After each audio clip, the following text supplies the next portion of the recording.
So a giant storm blew through here last night, and so I was up all night dealing with it. And so I'm very tired. I will say, so a few like systems I had in place ended up working very well. One of those is I have solar panels and Powerwall batteries, and they back up like some of the outlets and stuff in the house. Critical stuff like the fridge and, a couple of outlets, couple of lights, not the whole HVAC system because it would be way too much power for that.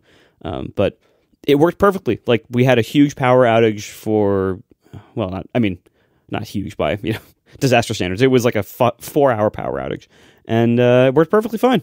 I did learn, I don't know if this is a thing. I had all my Wi-Fi gear. Of course, that's backed up because that's the most important thing. It goes fridge and then all of the networking gear. Mm-hmm. And I had a UPS on the networking gear as well. Like the outlet that it plugs into is backed up by the solar battery thing. But I had a UPS there just because I had an extra UPS, and I was like, I'll put it there, give myself a little more time if I need it. And for whatever reason, when the AC power switches from the grid to the solar battery backup, the UPS thinks there's been a power outage and doesn't take the power and switches into like I'm off mode and starts supplying power. And the UPS eventually then ran out and died and turned off. And even though there was power at the outlet, like why? What happened there? Like, is it not having is it having something like fake grounding or something? Like, what could that be? Undervolted, maybe. Oh, that's interesting. Maybe like if it only outputs like 100. Maybe like a little, the UPS is super sensitive to having, whatever it expects the voltage to be, and the power wall, I don't know how these things work, but I imagine maybe the power wall actually supplies a little bit less than the actual grid. Or a little bit more. I mean, either way, like, if it's not exact. Yeah, okay. I have a kilowatt thing. I'll plug it in next time and I'll let you know. Okay, is there a manual button on the UPS you can push to say, hey, power's back, start using that? Because I know my UPSs flip out if there's even like a little flicker, but they realize pretty quickly that, power is actually back on now and I can get off of battery, and they switch back.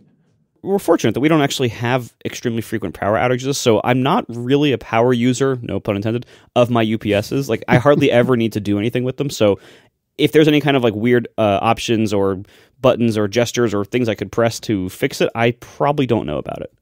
We had the same storm blow through here yesterday, and I'm not saying it was quite as bad here as it was there, but it was bad for us anyway. And we had our power flicker a few times, and many years ago, my parents had a Honda inverter generator, in a big one. Like, it's on wheels because it's not the sort of thing you can carry, right? And it's, I forget exactly how many watts it is, but it's big. It's physically large, and it can power, it might even be able to power our HVAC, maybe, but that would probably be a stretch. Well, anyways, they eventually put a Generac on their house, and they long-term loaned us this generator, and the power flickered like 3 times, and I'm thinking to myself, do I have to get the generator out? Is this the time? Which is both like, ugh, and also, yes, this moment has finally come! Yeah.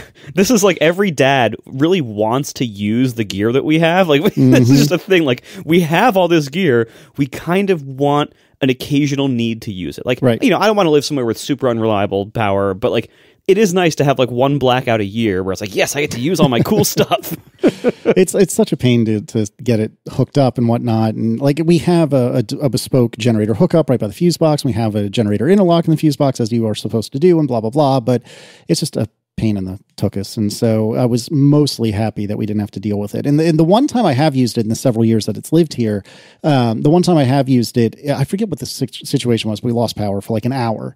And then you play the game of like, you don't want to put too much gasoline in the thing because it's really not, I think this actually might be fuel injected, but especially for carbureted things, you don't want to leave gas in there because it'll gum up the carburetor. And so you're putting in like little teeny tiny bits of gas, just enough to keep you going. So you don't have to run the generator for 18 hours, after the power comes back, just to get the gas out of it. And so it's just, it's the sort of stress that dads live for, to your point, but it's still a moment of stress nevertheless. To be clear, your gas powered version of this sounds awful to me. Like, I know that's a very common thing, but to me, like, so the worst. I know. You're the worst. I'm not even going to argue that right now, but the idea of this using gas sounds horrendous to me because you're right, because all of the stuff you have to deal with. Like, for me, if we have a power outage that lasts 10 minutes, I just have power. Like, to these handful of outlets, like, it just works. Like, I don't have to think about it. I don't have to go, haul out a thing and, hook it up, start it up, dump a bunch of gas in it. Like, hear it all that time because batteries are awfully quiet in operation. So it's it's a very different experience. That's true, but the difference between you and me is that if we had like a multi-week outage, I can add gas. You're f***ed. No, I'm not. I have solar topping it off every day. I can go longer than you can. Oh, damn it. Thought I had you on that one. Fine, Nope. fine. All right, I'll allow it. Well, what if it's really, really rainy for a really long time, Marco? What then? I mean, there's still light in the sky. Like, it's not, maybe not as much, but like, But there's truth be still told, light. I genuinely, as much as I'm snarking, I don't know the first thing about how well solar works and anything but like bright sunlight. And for all I know, you get like 95% of the power generation, even when it's cloudy. I have no idea. No, well, so in my experience, like, I mean, it depends on the season, of course, like how many just hours of daylight you even have in a day. So like, in January, even if it's a very sunny day, there's way fewer daylight hours than you have like in August. That's true. But just for reference, like on a really great day in the summer, my panels might make like 90 kilowatt hours. And on a really terrible day in January, they'll still make like 20. So it's not like nothing. It's not a ton, of course, but that's a pretty... Like, that's still a decent amount of power considering it's free, and so obviously there's a lot of asterisks on that free, but like it's substantially easier to get than having to go get gas somewhere and everything. That's all right. All right, we should probably get this show on the road. Let's do some follow-up. Video Alex writes, I was listening to your discussion on the watch bands breaking compatibility. I think the new bands will most likely be one surface with a clasp or perhaps bracelet style with a magnetic section to hold the watch unit to it. Surely a pass-through hole for sensors, etc. in the band. The best example I can think of is Swatch has a system like this, or had a system like this, in the 80s and 90s, which you can see in this eBay listing, and we will put that in the show notes. I get what we're going for here, but I don't know. It's just, this doesn't smell right to me, and I can't put my finger on why. Yeah, the only reason I can see a motivation for this idea is like we need more surface area for the magnetic attachment rumor to be true. So if people should look at the link that we put in, but it's like if you had just a continuous strap that goes around your wrist. There's no watch on it. It's just a strap, right? But that strap, slips through a sort of holder that the watch then magnetically snaps into, right? And so you have more surface area for the magnets because your watch is magnetically attaching like vertically onto the strap. The straps aren't pulling on the sides of the watch. But that's got a lot of things going against it. I mean, it's difficult not to make that raise the watch higher up off your wrist, which is the last thing that they want. It really limits the options fashion-wise. You don't want a strap underneath your watch, and I think I'm not sure how much more surface area it would give you unless it clasps the outside of the watch like the Swatch thing does, which looks really ugly. So I'm gonna put my money against this. Yeah, me too. Yeah. I don't. So there's a number of problems with this theory. So number one, as John said, it raises the watch off your wrist more, so it makes it effectively thicker. You don't want that. And you can see, and by the way, this is all like, you don't have, this isn't theoretical. The entire rest of the watch world has gone nuts over the last like decade or so for something called a NATO strap. It's exactly this. It's like a continuous loop of fabric that goes under the watch, and the watch sits on top of part of the strap. And it does this. It pushes the watch up. It makes it thicker. It's a certain look. It works for certain watches, but all the watches that it works on are thin. And the Apple Watch, the watch body is kind of, medium thickness for a watch. It's, what is it, about 12 millimeters? But then it has the big bulge in the bottom. It's like, you could kind of make it work, but I think it would still raise up off the wrist more than not doing this. And then also, if it's attached by magnets, remember, magnets hold very strong straight on, but very weakly to sideways motions. If that attached magnetically head on, it would very easily get knocked off the strap with any kind of side impact to it. So, well, the Swatch one that they show the picture of has like sidewalls to essentially to mechanically prevent sideways movement. Yeah, the Swatch one is more like a protective case for the watch almost. Like it goes all around. Yeah, I mean, but if you had sidewalls, they wouldn't need to go up that high. You just need them to go up high enough to prevent movement laterally, and then the magnets would prevent the up and down movement. But see, then I can't see Apple doing that either, because then, first of all, that would kind of constrain how large the watch body is and what shape it is, based on the whatever the strap ecosystem has been working with so far, and even like the size of the sensor hole what if they want to change the sensors on a future model of watch, but they won't fit in the hole? It would be like making a bunch of keyboards for the iPad that needed to be exactly sized for each individual iPad. It would be nuts. So I don't see them going in that kind of direction, and I think if they did, it would be worse, and that's probably why they won't. All right, I meant to bring this up originally, and then it slipped my mind because I didn't put it in the official show notes. I only put it in the ones that we eventually released to people. But anyways, your time shifting was a success. I thought we should call this out, that your time shifting, in to some degree, if you had just done the standard Marco/Casey approach of procrastinating, it would have solved this problem would have solved itself. Yes, I was trying to time shift the Phish concert, and that had happened, and it turns out they just released the meat of it for free on YouTube for everybody. So what do you mean by the meat of it? I'm not trying to be funny. I'm genuinely asking. The meat stick of it, you know. Yeah, no, that was a different show. That was so no, it was it was a concert with 3 sets, and the really like, you know, important New Year's Eve, like historic segment of it was only kind of 1.5 of those sets. And so what they released was that part. I see. Like the big story that all the fans have been waiting for to be told in this way for like 30 years. And so anyway, that is the part that was released. It was not the whole concert, but it was the most important part. Gotcha. Well, anyway, we will put a link in the show notes in case you want to punish yourself. I'm sorry, in case you want to participate in this sort of thing. Yeah, so I posted on Mastodon like earlier, like, yes, they released it. And I've gotten some amazing responses because like people are going to watch it who have no idea. Because here's the thing, like it's basically like an acted out musical of this whole story that's like ancient Phish lore. If you're not a Phish fan, this would look ridiculously weird to you. And I respect anyone who's actually like trying to get into this as their first experience of this band, because that's really diving into the deep end. And I applaud you if you could make it through it without just being like, this is weird and turning it off.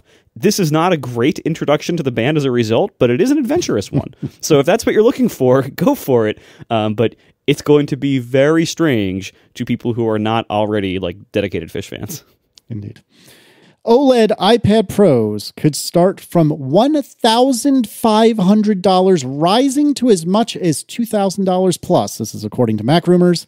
Mac Rumors writes, this is the second time a Korean source has claimed that Apple's new iPad Pros will be vastly more expensive than the company's existing models. Last March, a report by the ELEC estimated prices starting at $1,500 and $1,800 for the 18 and 13-inch models, respectively. If accurate, these price hikes could make the new 11-inch device over 80% more expensive than the existing 11-inch iPad Pro with LED liquid retina display, which starts at $800. As for the 13-inch model, assuming a base configuration costing $1,800, it would be around 60% more expensive than the current 12.9-inch iPad Pro with mini LED liquid retina XDR display, which starts at $1,100. Oh, Nelly, I'm already really uncomfortable with the potential expenditures in the next couple of weeks, but I mean, I'm not in the market for an iPad right now, but my word. There's a lot of it depends here. You know, a lot of this could be storage tiering, where maybe they just eliminate some of the lower storage tiers of the iPad Pros, and so it's not quite an apples to apples comparison. Ding. So, you know, there could be some of that going on, but I think it really depends for me, like, whether this is a good idea and whether the market will bear this depends a lot on what they intend to do with the next iPad Air model. Because what we've seen over the last, couple of years is that the iPad Air has been elevated into many more formerly Pro-only features. It is still missing some big ones. Like for me personally, the big thing that's missing is Face ID. So if they can bring some of what makes an iPad Pro down to the iPad Air model, which again, they've been on this path, that I think would free up the iPad Pro to kind of let it be higher end components, let it be more pricey, let it serve the high end that is there. Now, that leaves the large question of what high end is there, and how big that is and whether this will work or not. But the high end iPad market definitely exists. I don't think it's very big. So it kind of makes sense for Apple to make it a more premium thing, extract more money from the people who are in it, as long as the people who are not in that market have other models that can serve their needs at their price points. So if they decide to kind of push the Air a little bit higher, give it a couple of Pro-only features like Face ID, I think that would free them up, and then I don't think this is that big of a deal, because there are people who will buy a $1,500, $2,000 iPad. Like, those people exist. There just aren't a ton of them. I don't know. I think these rumors of pricing are always suspect because pricing is the type of thing that Apple can keep very close to the vest. It doesn't need to share with anybody, can change to the last minute. It's even easier to change than things like the name of the product. So the idea that some other, I don't know if this is a supply chain thing, but anyway, sources far away from the people who are actually making the decision would know about the pricing seems strange to me. Unless, of course, they're saying, look, we know that these new OLED screens they're going to put in cost X amount of dollars. And if you just apply Apple's traditional margins, that means the final product has to be this much, unless Apple's going to take a hit to their margins. But I don't think they gave that kind of supporting evidence of like, based on the cost of the screen, these are going to have to be X amount more than the old ones, especially like an 80% price increase. I know the OLEDs are probably more expensive than the LCDs, and they're also probably the most expensive thing in the product because, the SoC, for all its importance, is much less expensive than that screen. I still don't think it would justify an 80% price increase based on parts. So then they must be like, okay, well, the parts don't justify it. But then you got to go to Marco's idea of like, oh, they're just going up market and they're just going to make them more expensive. But how would they know that? That's definitely the type of thing that Apple would not need to discuss with a large number of people. So I'm taking all this with a grain of salt, with the only exception being that, as we all know, if you just go to the top storage tier, these things cost as much as a car no matter what because of Apple's magical fairy dust diamond coated SSD prices, right? And that's, so if they offer this with an 8 terabyte SSD, what is the add 8 terabyte SSD price? Isn't it like $2,200 on Macs or something? That's add $2,200 to the existing price of the iPad. So if they offer an 8 terabyte iPad, yeah, it's going to be like $5,000 or something, and it's stupid and sucks, and we all hate it. But and wow. that could also be the source of this rumor. So when they come up, someone will go to the configurator and say, "See, the rumors are right. I can configure this $2,000." Yeah, of course you can. Anyway, I'm holding out hope that they don't start at $1,500. I'll still buy it at $1,500 to be clear, but I prefer not to because all I want is that really nice screen, and a really nice 11-inch OLED screen is not really $1,500. And I know there's an entire computer attached to it and a battery and Face ID sensors and so on and so forth, but boy, that's pushing it considering even Apple's own, 27-inch monitor, 5K monitor is $1,600. I guess that's not OLED, but still. So here's hoping it's not $1,500 to start. Anonymous writes, in my capacity as an AWS solutions architect, I've worked with Apple over the past 2 years as they leverage several of AWS's ML services. From my experience, Apple has mostly been interested in smaller open source LLMs. In particular, a crucial factor for the Apple teams I was working with was always the token context window, or in other words, how many tokens you can fit into the prompt for an LLM. This makes sense, especially when thinking about multi-turn conversations with Siri, as all the previous conversation has to fit into the context window in order for Siri to keep track of it. In 2022, the token context windows for open source models was usually about 512 tokens. But as with so many things in the LLM space, we saw massive progress in 2023 to the point where the best open source models, for example, Meta's Llama 2, now have a 32,000 token window, which corresponds to 25,000 words, or between 50 and 100 pages. With regard to virtual assistants and the fact that LLMs are not optimized for correct answers, but for plausible sounding answers, one approach that I found very promising when working with customers is retrieval augmented generation. This is the process of optimizing the output of a large language model so it references an authoritative knowledge base, for example, IMDb, the internet, SQL databases, etc., outside of its training data sources before generating a response. The Alexa team has been working a lot with this method to ensure that questions like Michael Jackson's age are answered correctly. You can find more info on RAG here, and we'll put a link in the show notes. And then finally, with regard to how LLMs work, John was correct with his description of LLMs, just predicting the next word without really knowing where this prediction came from. It's equivalent to me writing an email and then someone asking me where those words come from, to which I would only respond, I don't know, I guess I read a lot during my lifetime. Here's a very good blog post that explains how LLMs and the various parameters to manipulate the probability distributions work. We'll put that link in the show notes. And then just as an addendum, while that post that I just mentioned is almost 4 years old, it still holds up and explains accurately how LLMs work. David Webb writes, one of the reasons Alexa is so good at general knowledge questions is that there's a whole community of people writing answers for these questions in return for karma points. You can find the Alexa Answers site here. I had no idea this was a thing, and this blew my friggin' mind. Oh, I had no idea. Right? That's the Amazon approach, Mechanical Turk. Yep. How do they do this? They pay a bunch of people not too much money to do it. Oh, well, do they even pay? Oh, these are really sad. They just sad. But do they even pay, or are they just doing it for karma? Well, I don't know what karma points are, so here's the thing. These two things go together, because talking about the retrieval augmented generation, the idea that you have a piece of software that like looks to the side at a database of authoritative information before it goes to the LLM.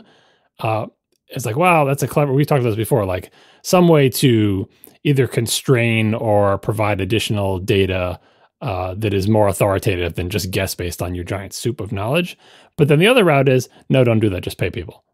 Or just get people to figure it out. Like just get someone to look it up and put into like essentially how does that, retrieval augmented generation, how does that database off to the side get populated? Just have people putting in answers to questions. When did Michael Jackson die? Someone puts that in. And now that is part of that authoritative database that the software looks up before it goes to the LLM. Because that's what you really need. Like for IMDb and stuff, you've already got that data, but for just like, what's a thing that somebody might ask? I don't know, all the U.S. presidents, their ages and birthplaces, sports results in popular sports for the past several decades, famous people, like, and so just to generate all of those facts and put them into sort of a structured form so you can look aside at that information, the Amazon approach to that is get people to do it. It's bananas. I mean, I'm not surprised. As soon as I read it, I was like, what? Oh, yeah, okay. But still. All right, so a selection of questions from this site. Does white bread have bleach in it? Mm-hmm. What does the name Supreme mean? And my favorite, what's open heart surgery? Oh my. These are, the thing is, what does Amazon know? Amazon knows what people ask because they have thousands and thousands of microphones in people's houses that are just listening and people are asking them questions. And when they don't know the answer, I'm sure they write them off to the side somewhere and tally them up and smush them all together and find out, boy, a lot of people want to know if white bread has bleach in it. Let's add that to the list and throw it into the list. And some human picks it out and writes in the answer that says, you hope not. Oh, I think I found my soulmate. Somebody asked, what is the golf tournament? How do birds get water in the winter? That's actually a good question. How is Babby formed? Oh my God, this is amazing. Magnets, how do they work? I'm on one hand, some of these are very endearing. Many of them are just kind of sad. Mm-hmm. Well, people need answers. Where does Cupid come from? Oh, my word. All right. Final note. Apparently everything's coming up Marco right now. Microsoft's keyboards and mice will live on, baby. Microsoft surprised everyone last year by deciding to discontinue its range of popular mice, keyboards, and PC accessories. I don't know where this is from. I apologize. I can't cite the source. But anyways. I think The Verge had a big article about it. Okay, after decades of Microsoft-branded PC hardware, the software giant has decided to focus on the Surface brand instead. Now a unique partnership will see Microsoft's PC accessories live on thanks to accessory maker Incase. There are 23 products in total that will be available later this year. We will put a link in the show notes. Yeah, this is great, because Microsoft over the years has made some pretty great keyboards and mice, and they tend to make them for a very long time because, they tend to not be, super exciting. You don't need to change them that often. And people like them and businesses buy a ton of them. So it's a pretty decent business to be in. It's, it's not super exciting, but it's nice, reliable income for products that they've designed and manufactured, oftentimes like 15, 20 years ago and they're still making. So it did kind of baffle everyone when Microsoft, announced like, hey, we're just going to stop doing this after a very long time. We're going to stop doing this fairly low needs business for reasons. I don't know why. And a lot of people were upset because like when you can't get your keyboard anymore, and I mean, the downside is like my favorite keyboard, the Sculpt Ergonomic, is extremely short-lived. It only lasts like 2 or 3 years usually before it dies and you have to buy a new one. So a lot of fans of these keyboards were very upset about this. And so now Incase has effectively entered some kind of partnership with Microsoft where they're not like, making their own brand new things necessarily. They're just basically continuing Microsoft's existing manufacturing operations to make these keyboards. So they're continuing like what sounds like basically the same factories, the same parts, the same designs, same suppliers. It'll just have the Incase branding on it, and then Incase will then, I assume, support these. I guess that's good. I don't know a ton about Incase. They seem like one of those kind of like mass semi-budget brand makers of a bunch of different PC accessories over the years. So it's probably not a bad thing, for the quality of the product or anything. It's just a good thing. We're going to keep having these, keyboards and mice that we love so much. They're going to keep being made. And that's great. And I would love for some, in some future, I would love for one of these 1,000 different, fancy keyboard companies that exist to make something that is as ergonomic as the Sculpt Ergonomic keyboard, but no one ever has. Yes, I know about the new Logitech one. It's not. Like, no one ever has matched this keyboard. Please, for the love of all that is holy, someone make ergonomic keyboards that, A, tilt downwards towards the top of them, not downwards towards the bottom, so that's called reverse tilting. B, have kind of a bulbous peak in the middle of them that then slopes downward to the left and right. I believe that's called tenting.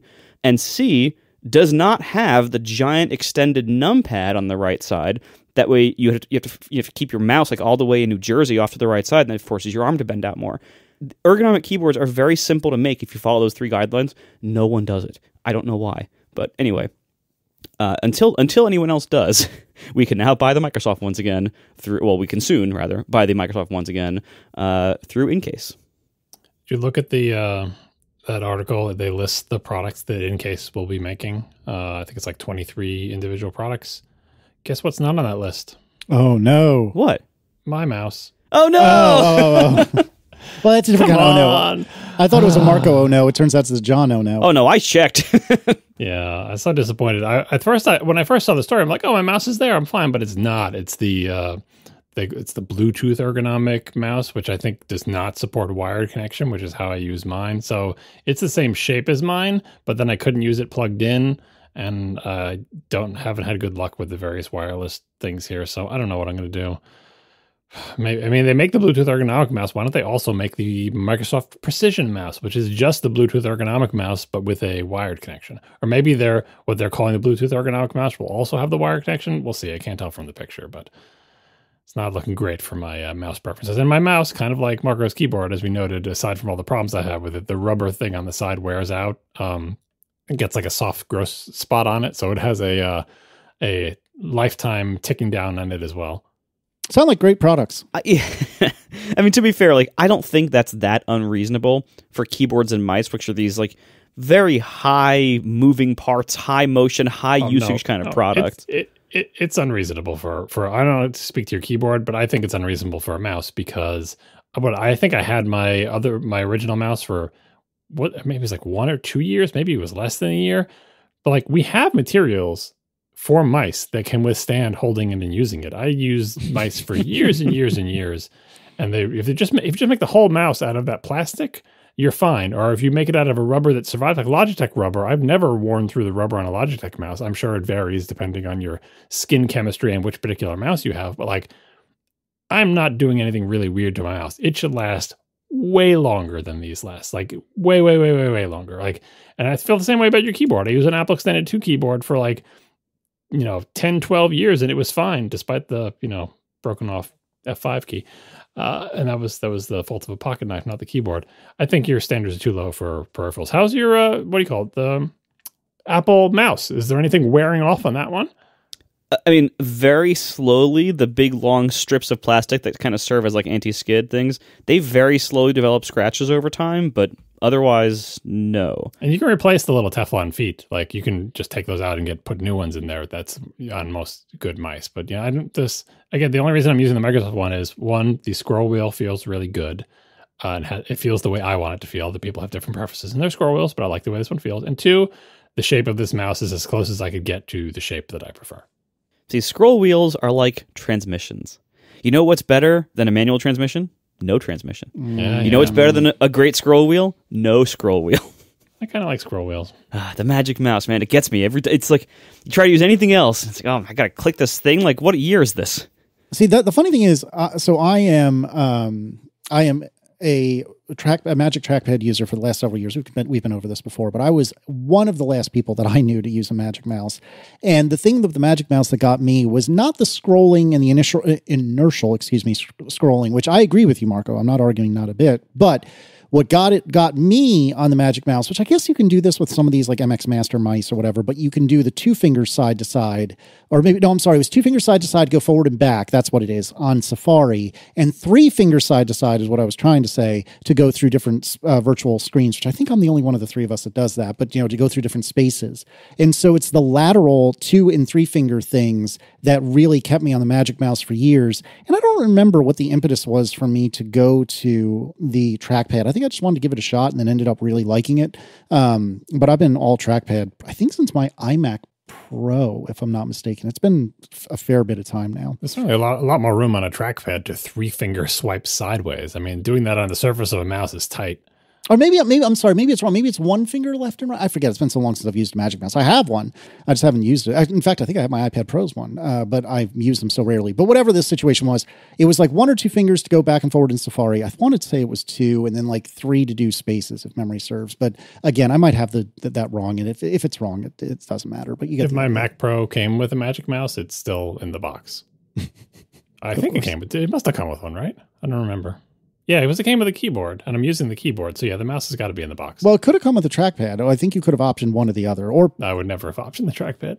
Although now I have a trackpad. We finally found my wife's old trackpad. We were cleaning up in the office, and now I have this trackpad sitting on the desk in front of me.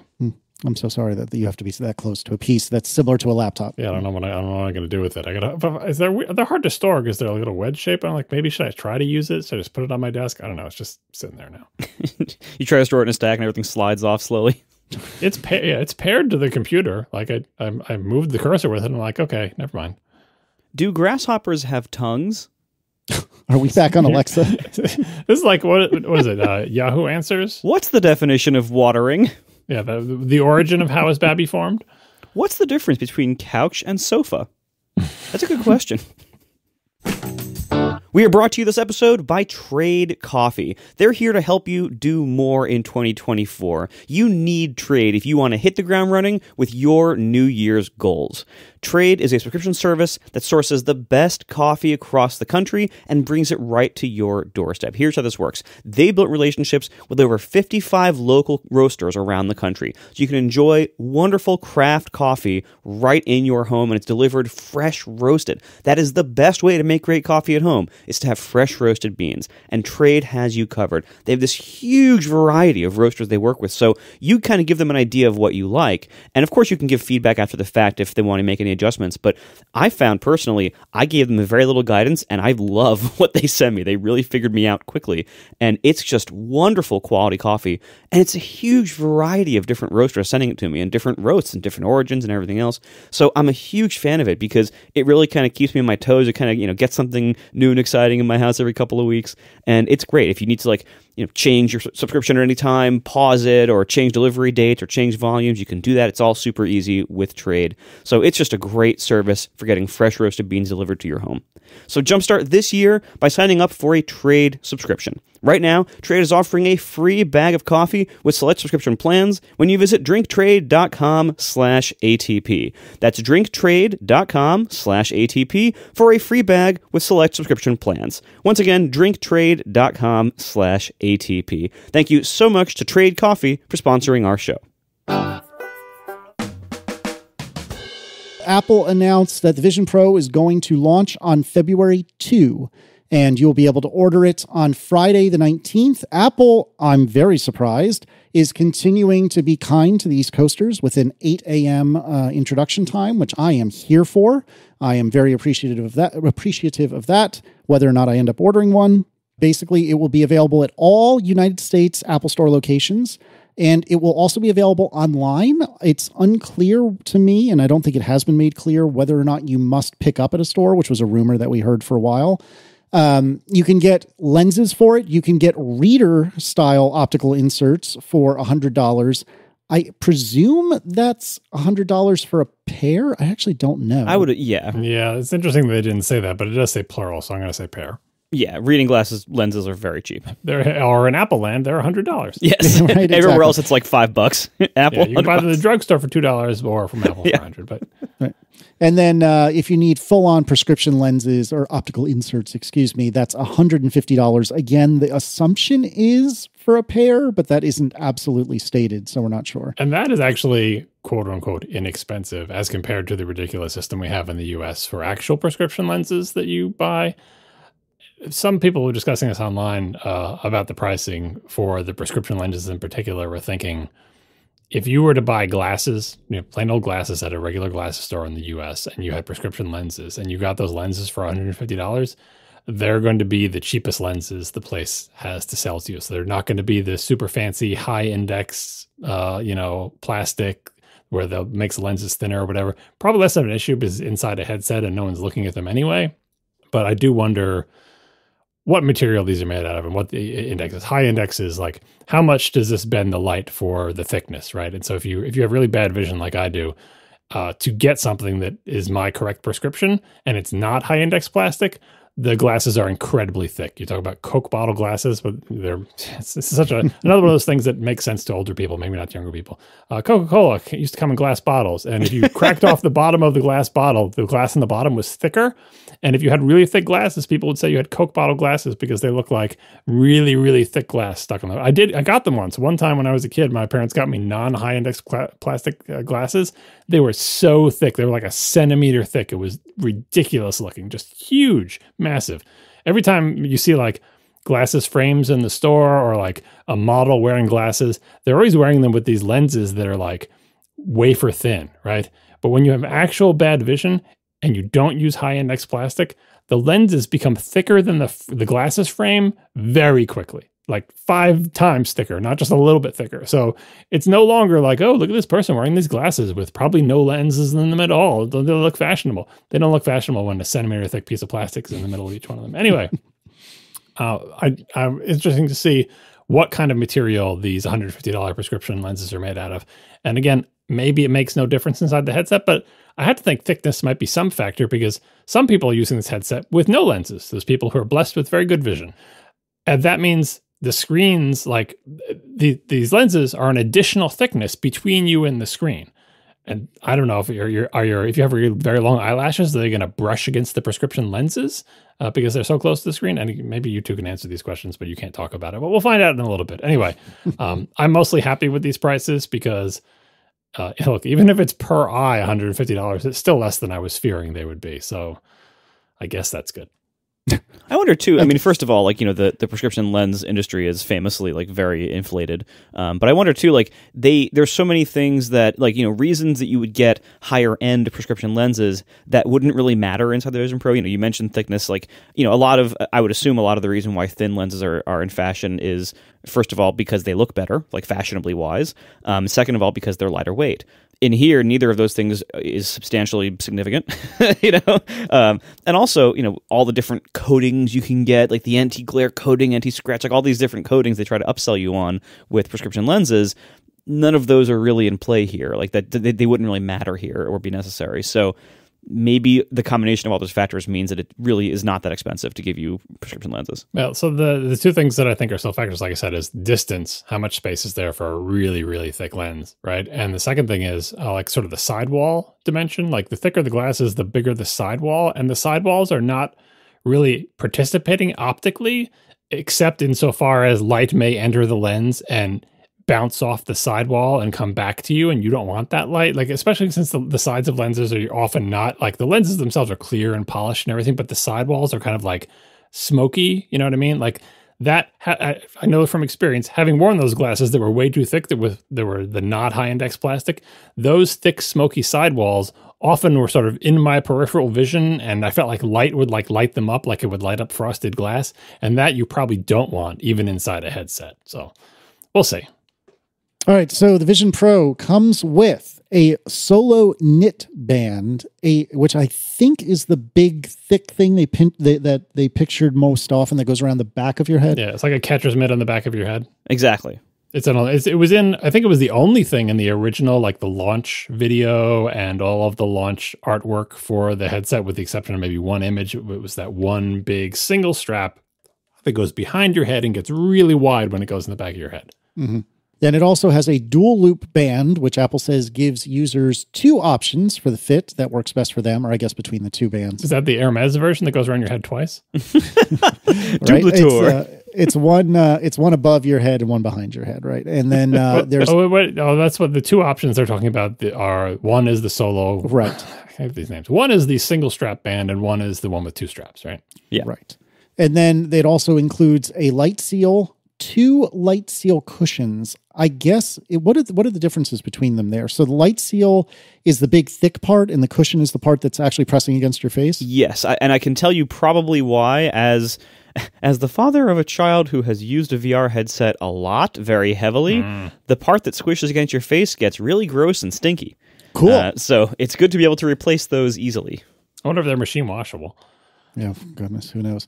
So yeah, 2 light seal cushions, an Apple Vision Pro cover for the front of the device. I saw that. I saw that people had like patent filings on it. I'm like, this is interesting. I wonder if they'll ship this. And lo and behold, a few days later, a cover for the front of the device, like the front of the device, I know there's a screen there and it's made of glass and it shows your eyeballs or whatever, but it really doesn't participate much in the process of what you see as the wearer. So I guess you're covering the screen so people can get a scratch-free view of your virtual eyeballs? Well, will it operate with the cover, or will the cameras shoot through the cover? Like, are there openings for all the cameras? I'm assuming this is like for storage and transport. Like, yeah, that's what I thought. That's why I assume, like, because for a cover to actually have it be operated through, you'd have to have openings for all the cameras, all the vent holes, the digital crown, like, all the different parts of it that kind of are required. They probably are not doing that. It's probably just like, a cover for storage. Yeah, that would be like a screen protector, but this has a cover for the front of the device. I'm kind of picturing like the weird bra they have on the AirPods Max. Yeah. But for this.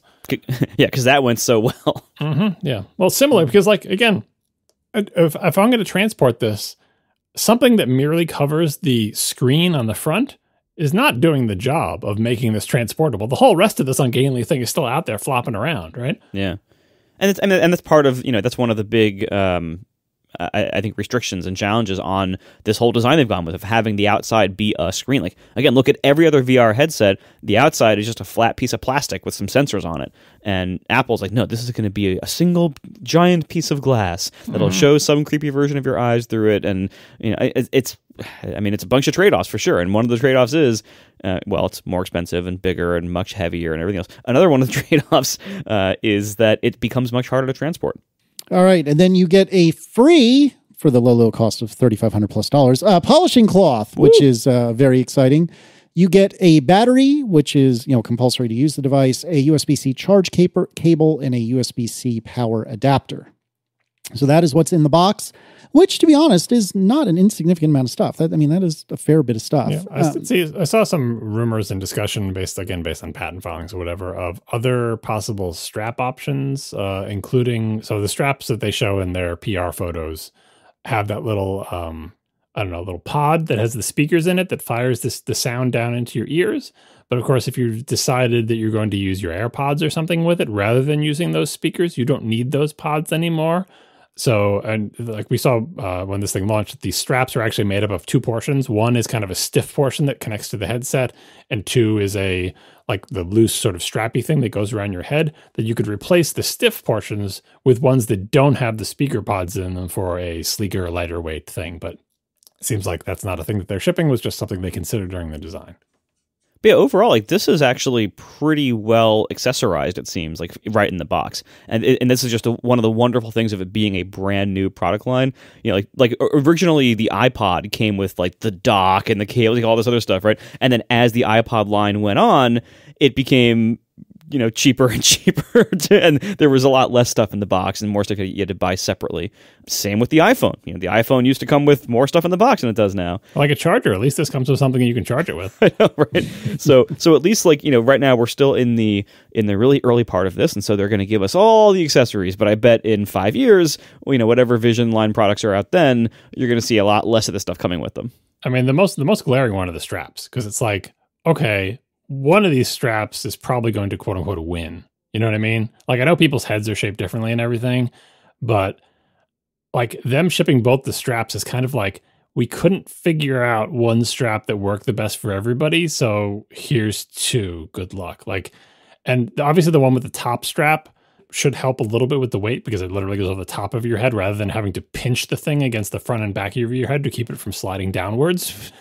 But they're still shipping the single one. So it's like, it's not even like, the thing weighs the same no matter what. Is the single strap one just for people like me with big noses who can support the weight of this? But you really don't want the weight to be supported on your nose. So I don't understand. Like the 2 straps being shipped here is kind of like they're just throwing up their hands and like, it's $3,500. We can afford it, and we couldn't figure it out. I have to think that the correct strap is probably neither of these. It's an evolution of one of them.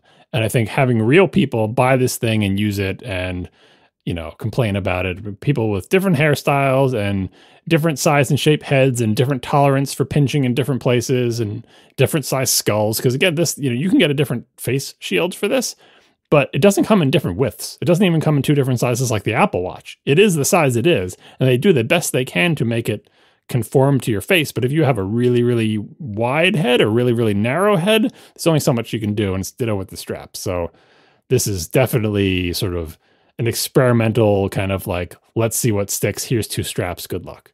It also might just be that the last thing they want is for someone to dislike the product based on some, fairly avoidable comfort issue. They're really putting themselves out there with this. They're launching this whole new thing. It's a massive risk. And there's going to be a whole bunch of people who get it and try to make YouTube videos about how much it sucks, whatever. So they're trying to cover their bases. They're trying to make sure, we don't want anyone to go through the process of spending $3,500+ on this thing, going to the store, getting themselves fit for the Shield, getting the prescription optical inserts and all this other stuff. This is quite a process to get this thing, made for you and fit for you, only to then discover, oh, it's kind of uncomfortable. So that's probably why they're including both straps. Give people all the options. I mean that's going to happen no matter what, though. That's the thing about this, because they haven't. How many people have ever worn this in the entire world? You could probably put them in a pretty small theater. Not many people have ever used this, and now you're going to sell 1 million of them in a year. You're going to very quickly find out, okay, this part of this strap pinches this percentage of people, and the bands are too wide or too narrow or tilt down too much or not enough. They could do all the testing they can internally, but you're only going to find out once this, and it's inevitable that it's going to be uncomfortable.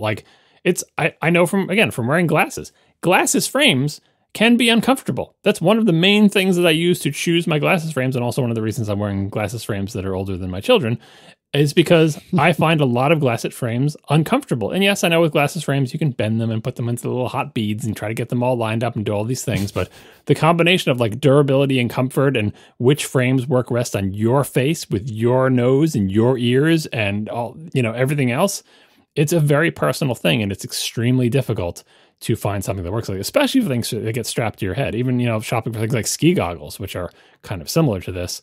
And they have the advantage of you probably wearing a hat to cushion the strap going around your head. So, I think they're probably doing the best they can. But I look at all these straps and I'm like, these cannot be the final form. I mean, obviously, the real solution to this problem is make the headset smaller and lighter. And I hope they do that. But judging by their love of that stupid aluminum frame and curved glass front, I'm not sure what kind of progress they're going to make on that in the next year or two. I bet the front screen is the first thing to go in future revisions of this product. On a cheap model, Yeah, I'm sure there's going to be a Vision Air or something like that. They can just put stickers there with eyeballs on them. Yeah, yeah, and it'll be because aluminum is much lighter than glass. So if the front of it becomes mostly a flat piece of aluminum with some cameras on it or whatever, that would actually be a significant weight savings. They should really make it out of plastic. I think there's more of an excuse to use the AirPods Max because headphones at least get banged around and your head could hit something sideways. But honestly, this thing, what is this going to be banging into? Hopefully nothing, especially since they always want you to be seated while you're using it. They never show you up and playing Beat Saber. But that's during use. You still got to get it places if it ever leaves your house. Oh, just put it in that little cover. That'll totally protect it. No, I mean, honestly, John, you're right. Honestly, both the AirPods Max and the Vision Pro should probably be made of more plastic than they are, because that would make them both lighter and that would significantly improve comfort. They should just, that's why I keep hoping that Apple will get into carbon fiber or something. I know it's not feasible. We're always looking for how about something that's lighter and durable, but is not metal, and carbon fiber fulfills those things, except it's extremely expensive and annoying to manufacture and has also some other advantages. But it's if you're going to stubbornly refuse to do plastic, is there some other material that you would feel okay about using? I don't know, magnesium, titanium. Yeah, I guess. Yeah, I mean, we'll see. And also, keep in mind too, one of the major reasons they would want to save weight is to then immediately spend it by putting the battery inside the headset. Oh no, they don't want to do that. They don't want to do that, but I think they need to do that at some point.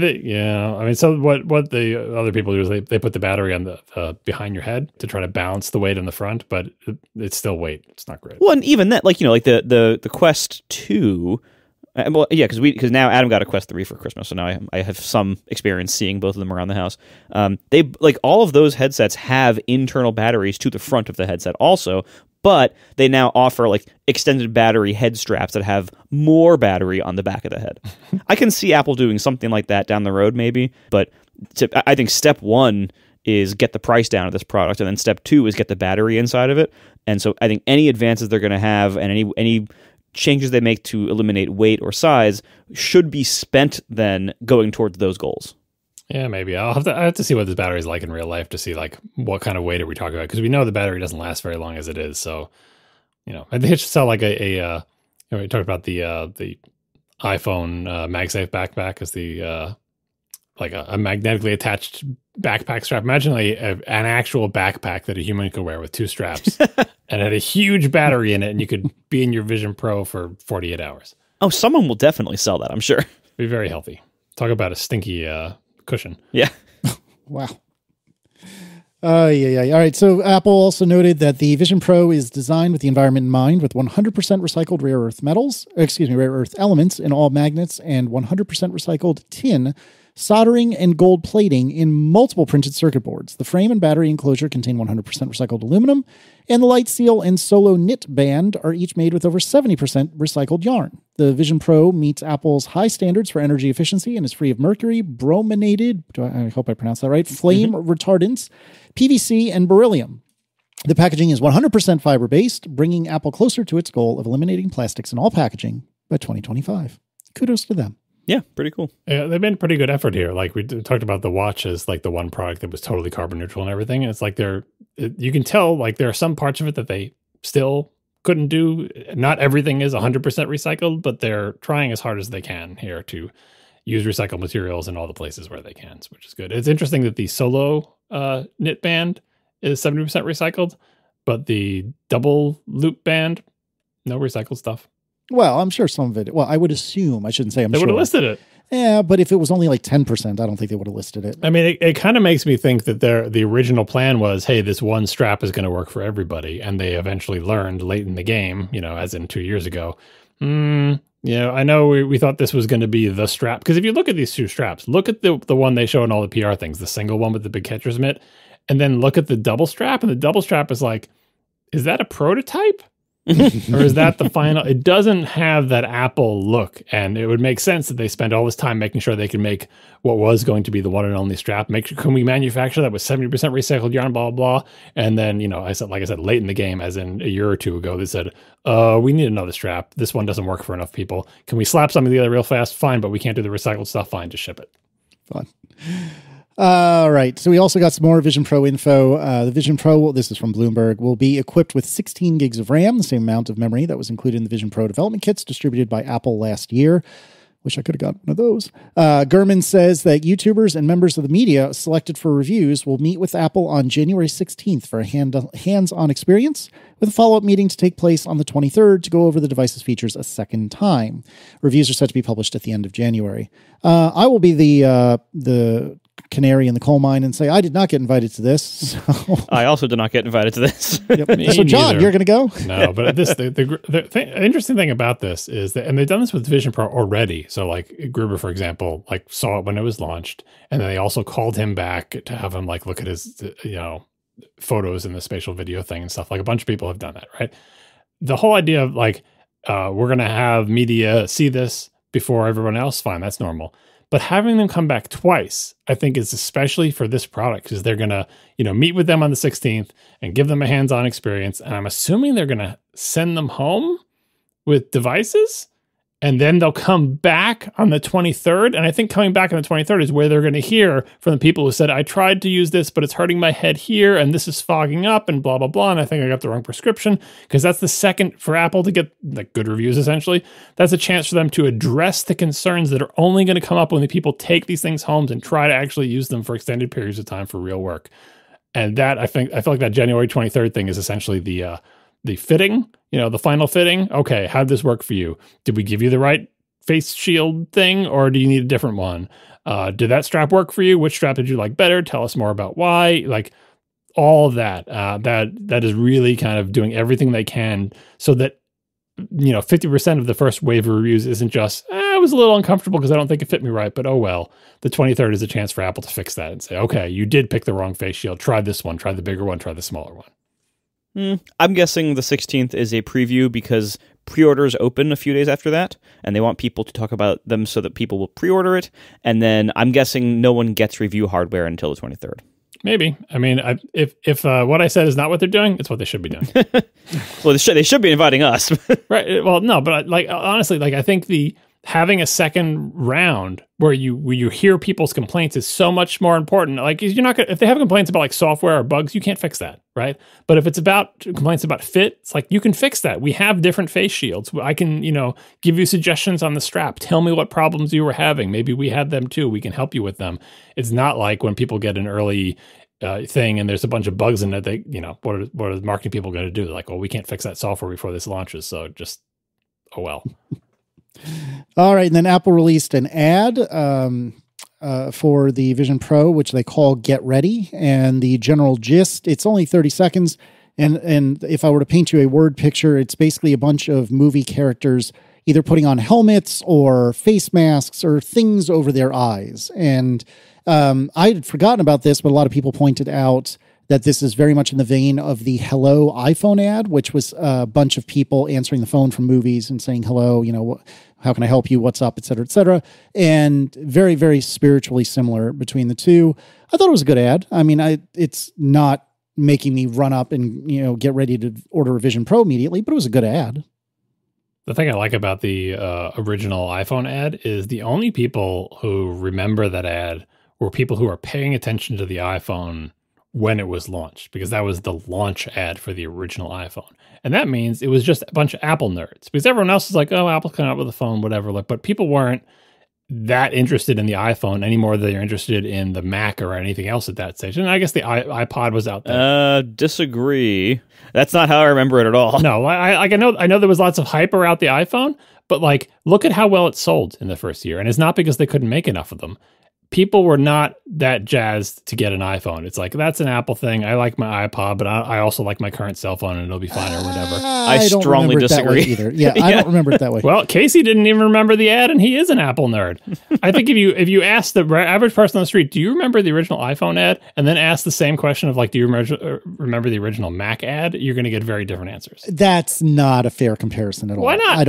Because first of all, the Mac ad was during the Super Bowl, and I don't recall when the Hello ad was. I think the Hello ad did get a lot of airplay, but I think people are like, yeah, that's that Apple phone thing. Anyway. No, I mean, I remember that the time span from January to June. So January was the announcement, and then it was available in June. That time span, everyone was buzzing about the iPhone for 6 months. Everyone in our world, yes. I disagree. It was mainstream. It was everywhere. Yeah. Everyone was buzzing about it for 6 months straight. But they didn't buy it when it came out because it was too expensive, and who wants an Apple phone? No, that's it. A lot of it was waiting till your contract was up on your current phone or whatever, because that was, again, that was a very contract-based buying period. Everybody had 1 or 2 year contracts on their phones.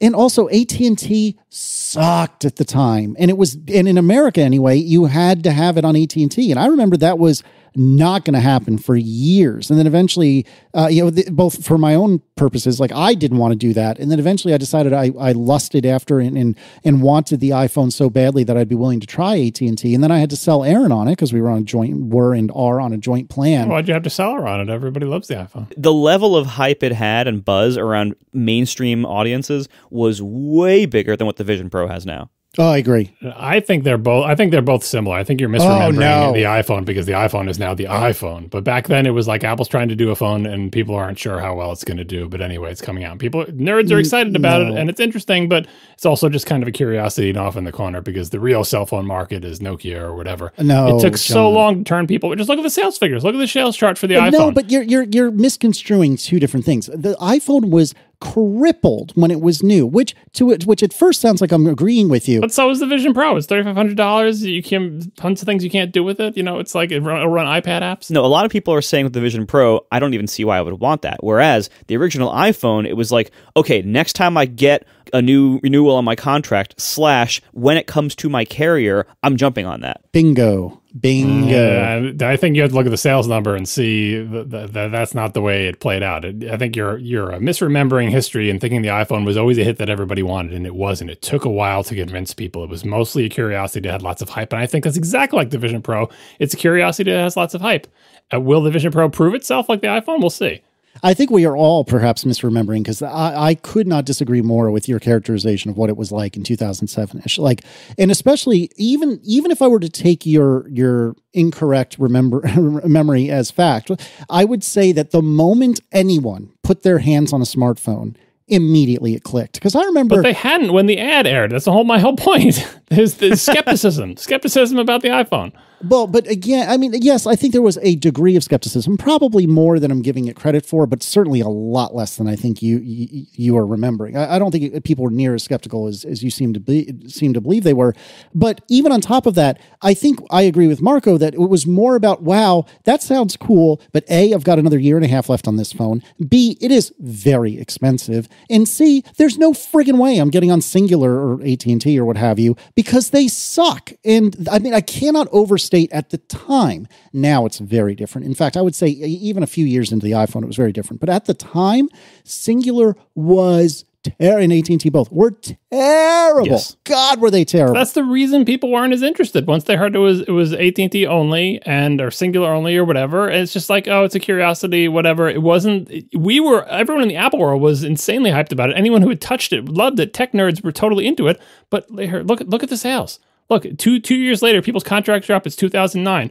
Wow, look at those sales. They're better than they were in 2007, but they're nothing like what they would become. No one's arguing that it sold massively the first year. We're not saying that. What we're saying is that there was huge buzz. Well, that's what I'm saying. People were, and it's not because people were like, oh, I want to get one the second I can. They could, and they didn't. They chose not to buy it. Right, because of other circumstances. I don't think it was because they were unconvinced. It was because of other circumstances around it. Yeah, I don't think it's like, oh, I wish I had one, but they're not on my network. I know that's Verizon exactly iPhone, what it was for me. That was a huge part of it. What are you talking about, John? That was a massive part of it. That's why you could see the sales spike every time they would add a new major carrier. The sales spike for this thing was the iPhone 6 when they finally made a big phone. Oh my God. No. Anyway, the point is when that ad aired, people were not like, oh, I can't wait to get an iPhone. Nerds were like that, but even among nerds, not everyone got one because they were expensive and it was AT&T only. So the ad aired and people were not like, oh my God, it's that phone. Everyone's going to get it, because everyone didn't get it. Look at the first year sales numbers. Look at the second year sales numbers. So when the ad came, people were not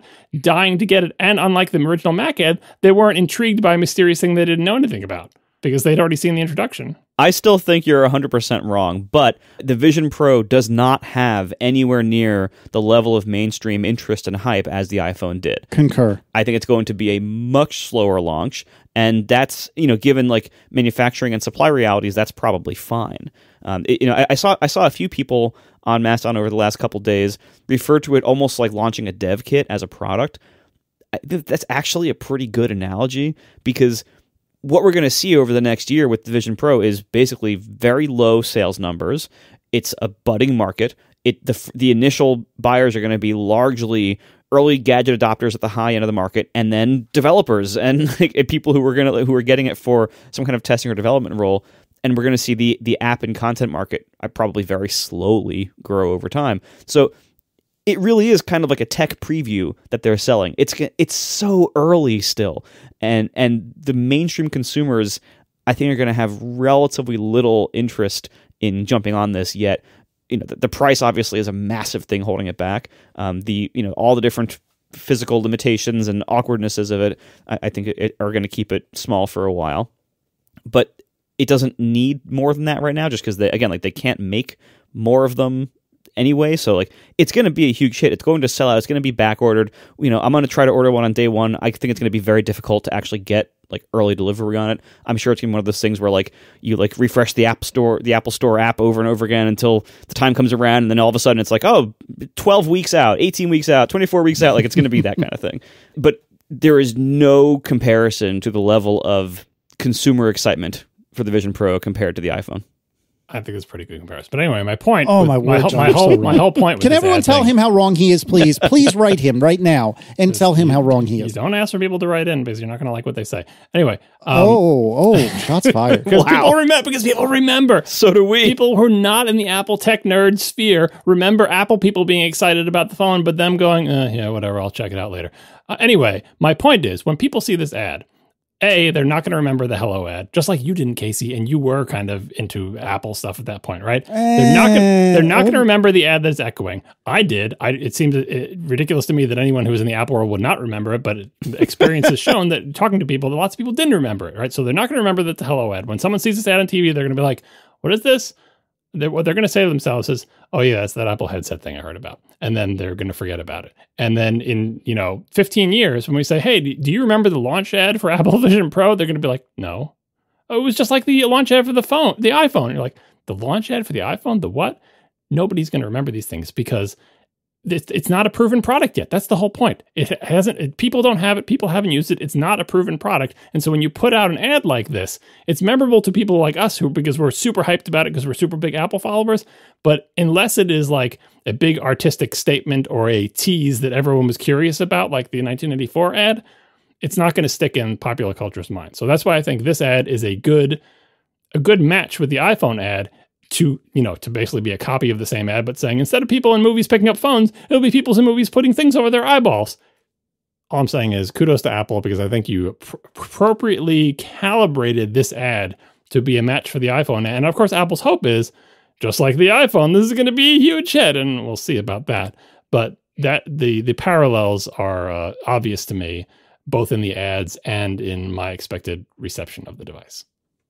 I don't know. We'll see. I don't know anyone personally that is amused by the Vision Pro that isn't a tech nerd, like a true up and down tech nerd. And I think a lot of people are casually interested, and I think like amongst my peer group, for example, I think the assumption is I will probably get one amongst these people. And I'd actually like to talk to you two about that in a minute. But the assumption is I'll get one, and I think every single one of them will, figuratively speaking, line up to try it.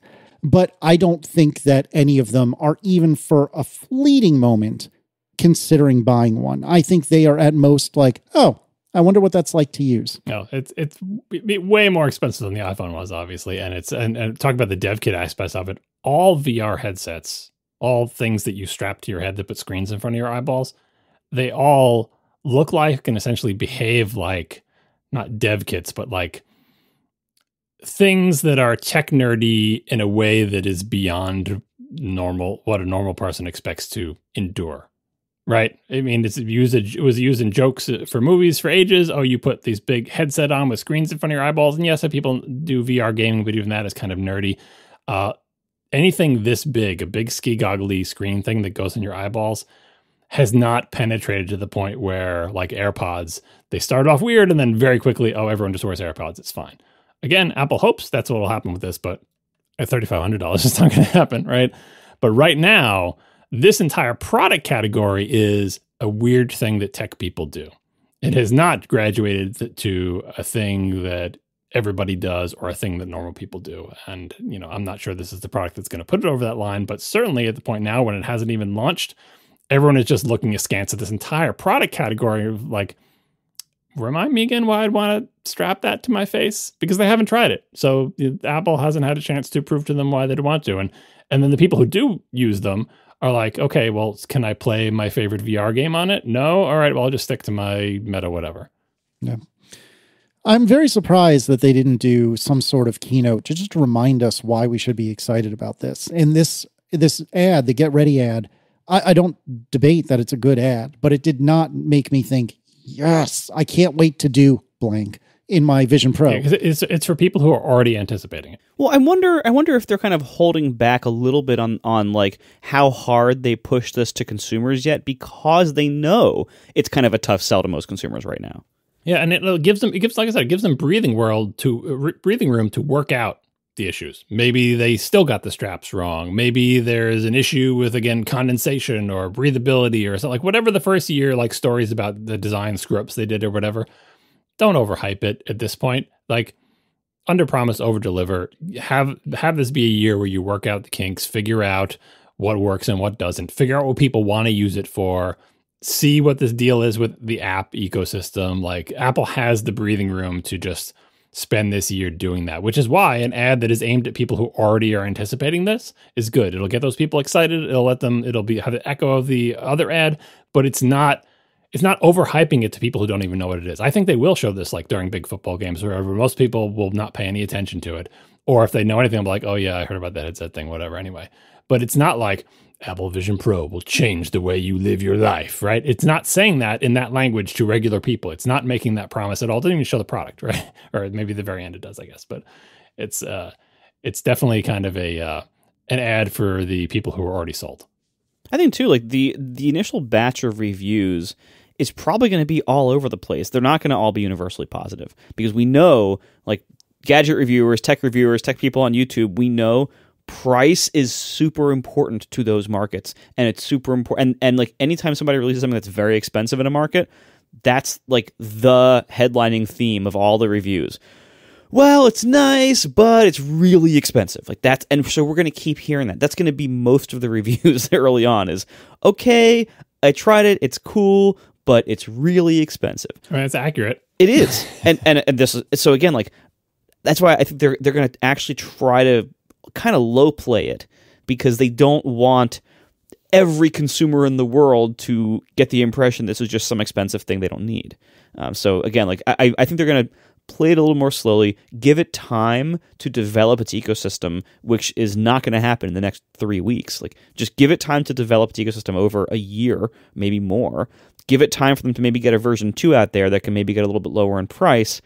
And then we'll start seeing them pushing it harder and harder over time. But I think it's going to be like kind of a slow ramp up to that level of promotion. And I know we're getting off on a tangent here. I know we've talked about this before in the past, but as we approach launch day and as I see, developers who are like submitting their apps or thinking of submitting their apps, I'm getting more and more of a terrible feeling about what the state of the app ecosystem is going to be. Oh, it's going to be bad. Like, and I was thinking about this the other day. I had mistakenly thought for a moment in my mind, oh, people can just use their Macs through it because it's got that screen, the thing where you can see your Mac screen inside the thing. But the thing I had in my mind was like, this product would almost be better sold as a display for a Mac or like you'd have a Mac built into it, like a little, like the motherboard of a MacBook Pro, like in a little container with the battery or whatever, like that Mac apps, like the, Mac apps that need a really big screen that have multiple windows and stuff like that. That is actually the best use case for this with no software until and unless an app ecosystem can build up around it. And I know that instead they're saying, well, it's iPad apps. You can run your iPad apps on it if they allow you to do it, blah, blah, blah. But iPad apps seem to me, I don't know, like I've never had a dream of this iPad app would be big better if I could have it on a bigger screen or if I could have, multiple copies of like, cause they're so focused on a single screen and yeah, you've got slide over and split view and stuff like that. But Mac apps are the ones that you want to have a million different windows and big things out in front of you and everything like that. But this is not a Mac. And, it's trying to be its own platform. And in the meantime, it's like, well, I can run some iPad apps if you want.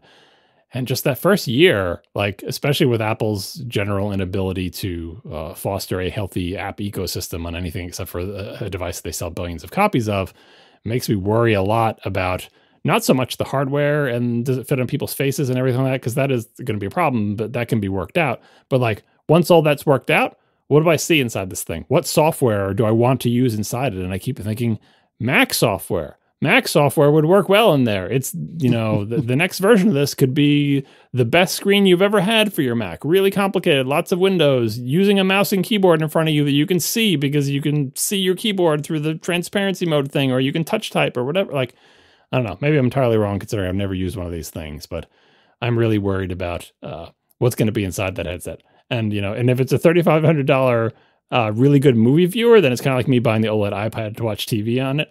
I mean, it's a use case, but I'm not sure it's going to be that common. I would suggest don't preset expectations in your mind too much beforehand about how you might use this device before you've actually used one. I think it will surprise you in a few ways. I mean, I would love to watch TV shows on it, but $3,500 is a lot. Yeah, but I don't see that Mac use case being that big of a use case. I mean, I don't mean the one that they're shipping, which is like screen sharing with the Mac. I mean like Mac apps running on the headset. No, yeah, I know. And presume I can imagine a future version of that feature where Mac windows actually get broken out and can free float in the space. Like, and maybe I'm describing wrong. I don't mean like Mac windows with like the stoplight buttons and all that stuff floating in front of you. I mean like what somebody said, Mac style apps. You know what I mean? Like the correct donor. The correct donor platform for apps on the Vision Pro is not the iPad, but is instead the Mac. So that it just, because the limitations of iPad applications, like the fact that they don't even have the concept of Windows. Vision Pro has Windows. I know they're not quite Windows, but like it has individual floating things. That's its whole deal. It's got the ornaments and separate accessory windows, and you don't have to lay things on top of each other. You can just put it next to it because you can turn your head a little bit and there's more crap over there. That's a Mac paradigm. iPad doesn't work like that. So I'm thinking like native Vision Pro apps that are essentially Vision Pro-ified versions of the Mac apps, not Vision Pro-ified versions of the iPad apps. But again, I haven't used either one of these things, so I'm just speculating.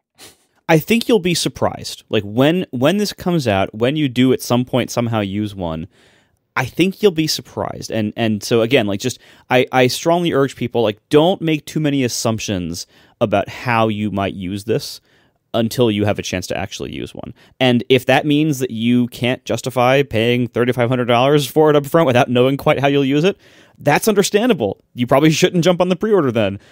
Leave more room for me, please. But it's a very different device and paradigm than most people have ever used before. So, like when the Apple Watch came out, or especially before anybody had actually used it, when it was announced, everyone was kind of assuming that they would use the Apple Watch much like a tiny iPhone. And then we got the Apple Watch, and anybody who tried that was very quickly disavowed of that notion, because it was a terrible tiny iPhone, but it was really great for other things. People thought the iPad was basically a giant iPhone, and they would use it just like a giant iPhone. Well, you kind of can, but it's better if you use it like an iPad. It's kind of its own thing. Even like the Apple TV, when the Apple TV, the one with apps, the whatever generation that was that added the apps, when that was first announced and shown off, everyone's like, maybe I'll do some computing on my TV, and that didn't really pan out that way. Instead, we do other things with it. This is going to be the same kind of thing. We are trying to project onto it the paradigms we already know from devices we already have and have used, and saying, okay, well, I'm going to use this like a giant Mac. It's like, well, you might, but probably not. There's probably going to be other ways you use it that are like it. You're going to use it like you're going to use a Vision Pro. You're not going to use it like any of the platforms, because it's very different from all the other platforms in so many different ways. So don't go into it saying like, okay, well, I can justify this because it'll be like a really big monitor. And it's like, yeah, well, maybe you might do that, but go in with a more open mind. It might go a different direction for you.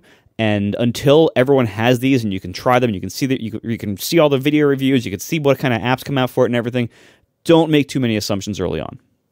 I mean, that's the whole thing. Apple needs to get enough people to write applications that are for this. But I'm saying in the meantime, Apple's stopgap is, in the meantime, people can use iPad apps. Like in their announcement, which I think maybe we'll get to if we keep going here, said like, oh, it has 1 million apps. What they mean is 1 million people have said, yes, you can run my iPad apps on your thing, I'm assuming. Like, because how do they know how many apps? So they just opened up submissions the same day they put out their press release. We haven't even opened submissions for the Vision Pro App Store yet, but we know there'll be 1 million apps. Why? Those are iPad apps. That's their stopgap. That's their way of like, you get this. What can I run on it besides the built-in apps? Well, you got 1 million iPad apps that you can run. And that's not what we want you to do with it, but it's something until those apps start shipping. So it's up to Apple to foster an ecosystem that makes people make actual native Vision Pro apps. And what I'm saying is, I think the correct donor platform for the stopgap apps is more, it would be better to be the Mac, because those apps are designed to have multiple windows arranged. Maybe not all around you, but arranged all over the place. But we'll see. Maybe just multiple iPad apps is exactly fine as a stopgap. But I would think if anyone, I mean, I know because of the API things, that's not how it works, but someone porting a complicated app, Final Cut Pro for Vision Pro, should you start from the iPad version of that app, or should you start from the Mac version? You're making a native Vision Pro version, but which version should you start from? And I think you should start from the Mac one, but they certainly won't because of the API differences. So that's a whole other kettle of fish. But spiritually, I feel like the canvas provided by the Vision Pro is so much more expansive than the canvas provided by the iPad. It makes me think more of the Mac. Well, I think there are some critical differences, though. As a lot of like the VR bloggers and stuff have pointed out, like the density of the displays and the sizing of them, I would think about it more like TV screens than monitors. Like, you look at computer monitors, they're very dense. You look at them much closer up. TV screens are big and beautiful, and you look at them from 8 or 10 feet away maybe, and it's a very different way of using it. Like, imagine if computing was really fast and easy on an Apple TV. And you had an infinitely sized screen on the Apple TV, but you're still sitting on the couch looking at something 6 feet away. When you look at how windows are laid out in these VR headsets, like the distance they're simulating of how far in front of you they are, relatively how large they are, and you look at things like the density of the displays, like how many pixels they actually have, it's nowhere near the density of computer monitors.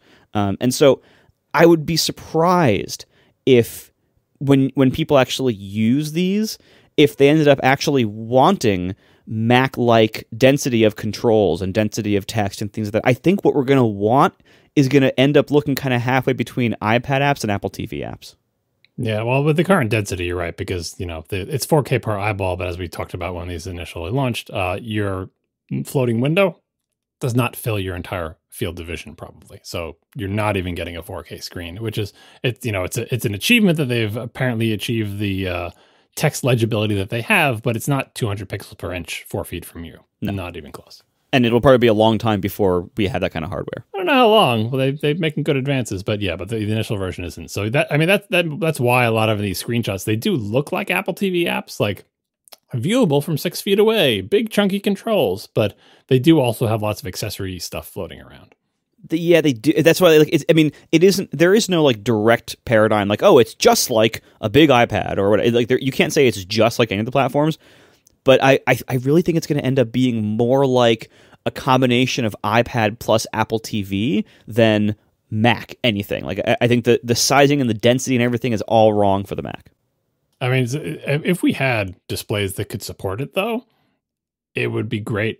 For doing Mac stuff in the same way if you had 3 Pro Display XDRs in front of you, right? If you had the density in that device to support the actual resolution of 3 Pro Display XDRs at arm's length around you, that would be amazing and people would love it because it's smaller and hopefully cheaper than 3 Pro Display XDRs and you don't need to connect them with cables, but that's not this generation of product.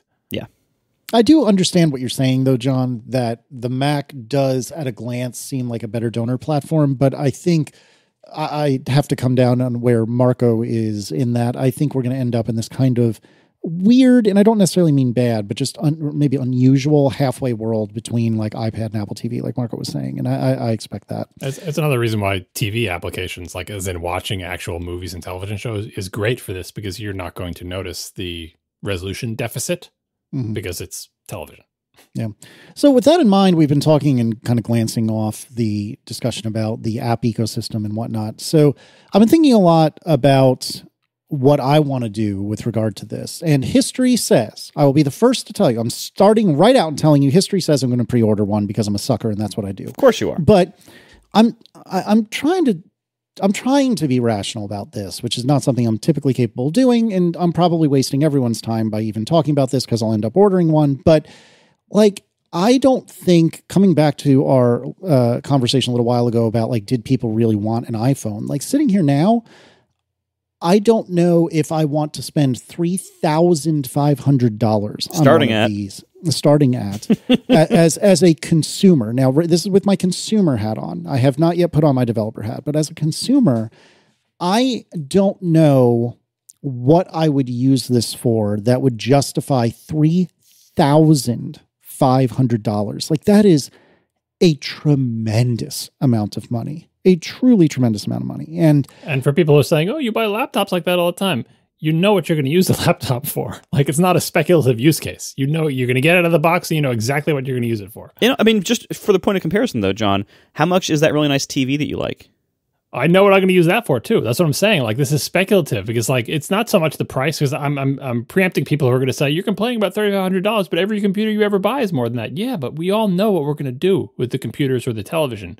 We know exactly what we're going to do with them. We know how well they're going to do it, and we know we already have something that we're doing, and this is going to be a better one. So we plunk down that money for those easily. But for this one, I think Casey's question is apt, which is if I wasn't a developer, even though it seems like a cool thing to get for $3,500.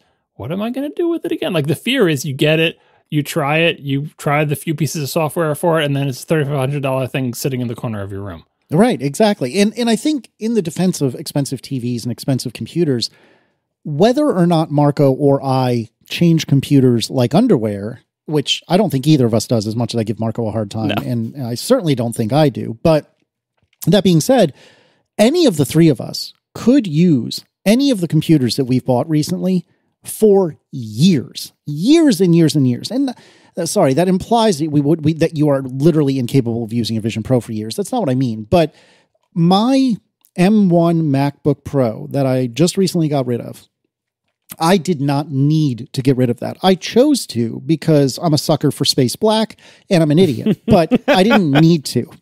I could have held on to that computer for another probably 2 to maybe even 4 years, which would have made a sum total of 4 to 6 years of in service, which for a laptop, I know how much we hate laptops, John, but like for a laptop, I think somewhere between 4 and 6 years is a pretty good run. It's not, it's not a humongously long run, but it's not a bad run by any stretch of the imagination. Your TV, when did you buy your fancy pants non-plasma TV? That was 2 years ago, a year ago? 2022, I think.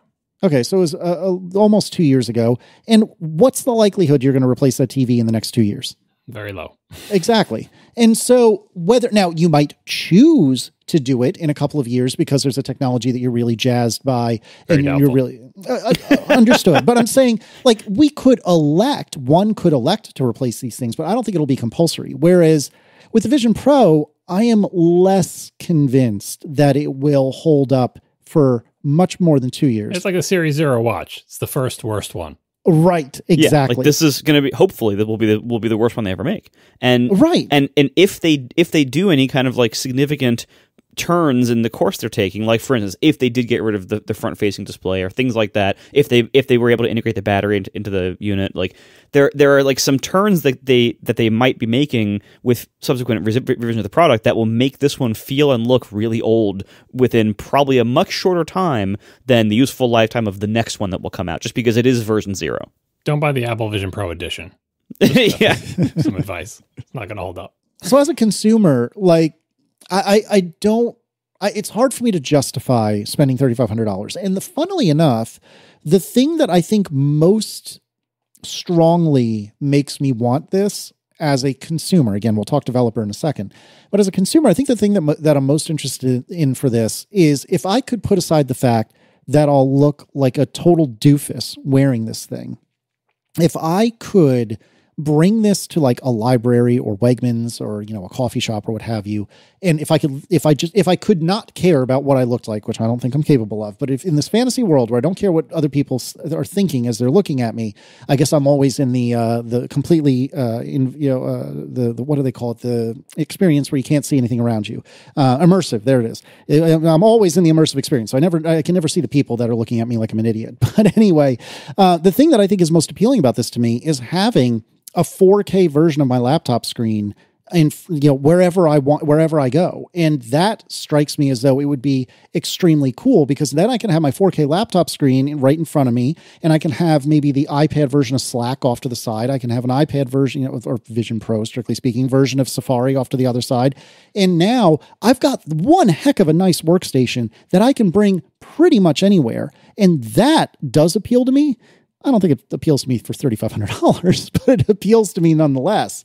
And so as a person, I want Marco to buy one and I want him to tell us what he thinks. Well, that'll happen. Well, right. And I want a local friend. I don't have one in mind, but just, I want one of my local friends to buy one. A local friend with the same shaped face as you. Yeah. The same prescription. Well, no, you can snap in and out the prescription lenses, can't you? Oh yeah. Yeah. But no, I take your point though. I want a local friend to get one so I can play with it, but I don't know that I want one for me yet. And I'm not saying that's forever, but I don't know if I want one for me yet. So all that in mind, now I put on my developer hat and everything gets real muddy real quick because it's not muddy. Your developer hat is you need one because you're developing an app for it. The end. Well, but for what income? Well, so it's both sides of this, right? So on the one side, yes, I agree with what you said, John, that I'm going to have, I don't know if I'll have it on launch, probably not at launch day, but I will have a version of Call Sheet that works reasonably well, hopefully, on the Vision Pro. And I think it makes a lot of sense in the Vision Pro, because if you can have, and I've had people write to me and confirm that this is possible, because I genuinely, truly do not remember it from my experience at the lab. If it is possible to have a non-immersive video player, and then you can slide call sheet right next to it, which people are telling me that's possible. You can slide call sheet right next to it, and you can be looking at a video and looking at call sheet at the same time. Mind exploding. It's amazing, and that sounds really cool. And it sounds like it would be a really great idea to have it there, and it would be very useful to have it there. Additionally, as the chat room is pointing out, if by some miracle I can get it there for launch and it isn't a pile of garbage, which are two big ifs, then I could maybe get Apple to feature it, or have, reviewers feature it. I mean, imagine if iJustine gets a copy of this and somehow stumbles upon call sheet. I don't know how that would happen, but just for the sake of discussion, then suddenly I'm having my Widgetsmith moment. I don't expect that, but you never know. Well, on a platform that has no users. Yeah, you can't have a Widgetsmith moment on a platform with 1 million users. Sorry. Even Widgetsmith won't have a Widgetsmith moment on this platform for some time. No, you could sell to 100% of the user base, and you're still not there. Exactly. And the problem is, and I was actually I had a monthly FaceTime with James Thompson, friend of the show, James Thompson, who does PCalc, among many other things. And he and I were chatting this morning, and he pointed out to me a really good thing, which is so obvious, but I hadn't thought about, that even if call sheet arrives on the Vision Pro, and even if I can, I can get it to the point that it's not embarrassing, even despite those things, it's the same SKU as it is on iOS, on iPadOS, on macOS. It's all universal. It's all the same SKU. So a lot, maybe even all of these users have already paid me. I've already gotten the money from them. Wait, why is it necessarily the same SKU? You can make a dedicated visionOS version. I could, but I don't plan on it. I mean, I could. I absolutely could, but I was not planning on it. No, you totally should. Why wouldn't you? Well, but you would have a shared subscription model. Like that's you can have the same bundle ID and have it but still be running native. Like you can there's all but you'd have to submit it to the Vision Pro side of the App Store separate. That's the only thing that has to be separate. Yeah, I mean, I feel like universal apps where you write one app and it runs on all the platforms and you pay for it once. Customers love them, but as a single indie developer, it's economically unfeasible, I feel like. No, honestly, it depends a lot on how much work you have to do from your existing code base to support this new platform. And that's why, I think we're going to see a lot of people doing what I'm going to be doing, which is I'm going to permit my iPad app to run for a while. And I do intend to have a native version of Overcast for Vision Pro. I'm not going to make it anywhere near launch day. So for now, iPad version, and then we'll see. Very similar in a lot of ways to if you have an iPhone app and you want to make it run on the iPad. Well, if the iPad's going to be a huge part of your market, maybe put a lot of time and thought into that. If it's only going to be kind of an accessory part of your market, you don't have to do everything custom for the iPad. You can just let the phone app run on the iPad with minimal modifications, and maybe it won't be ideal, but it'll be fine. That's something we can do here.